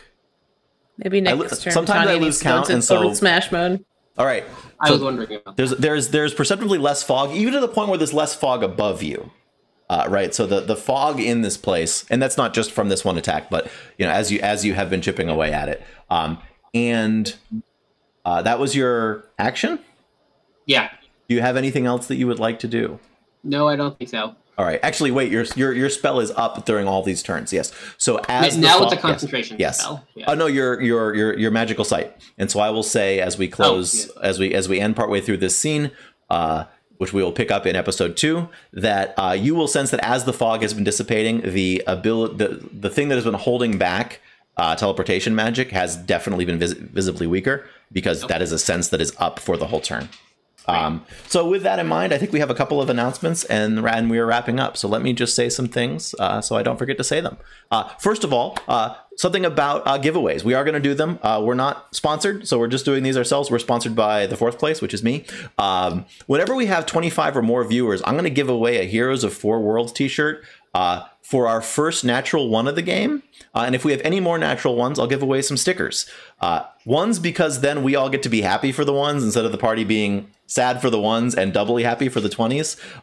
So the first person who comments t-shirt after we say go on an episode after a natural one will win the shirt. We will have to communicate with each other for me to get your address. There's no magic technology.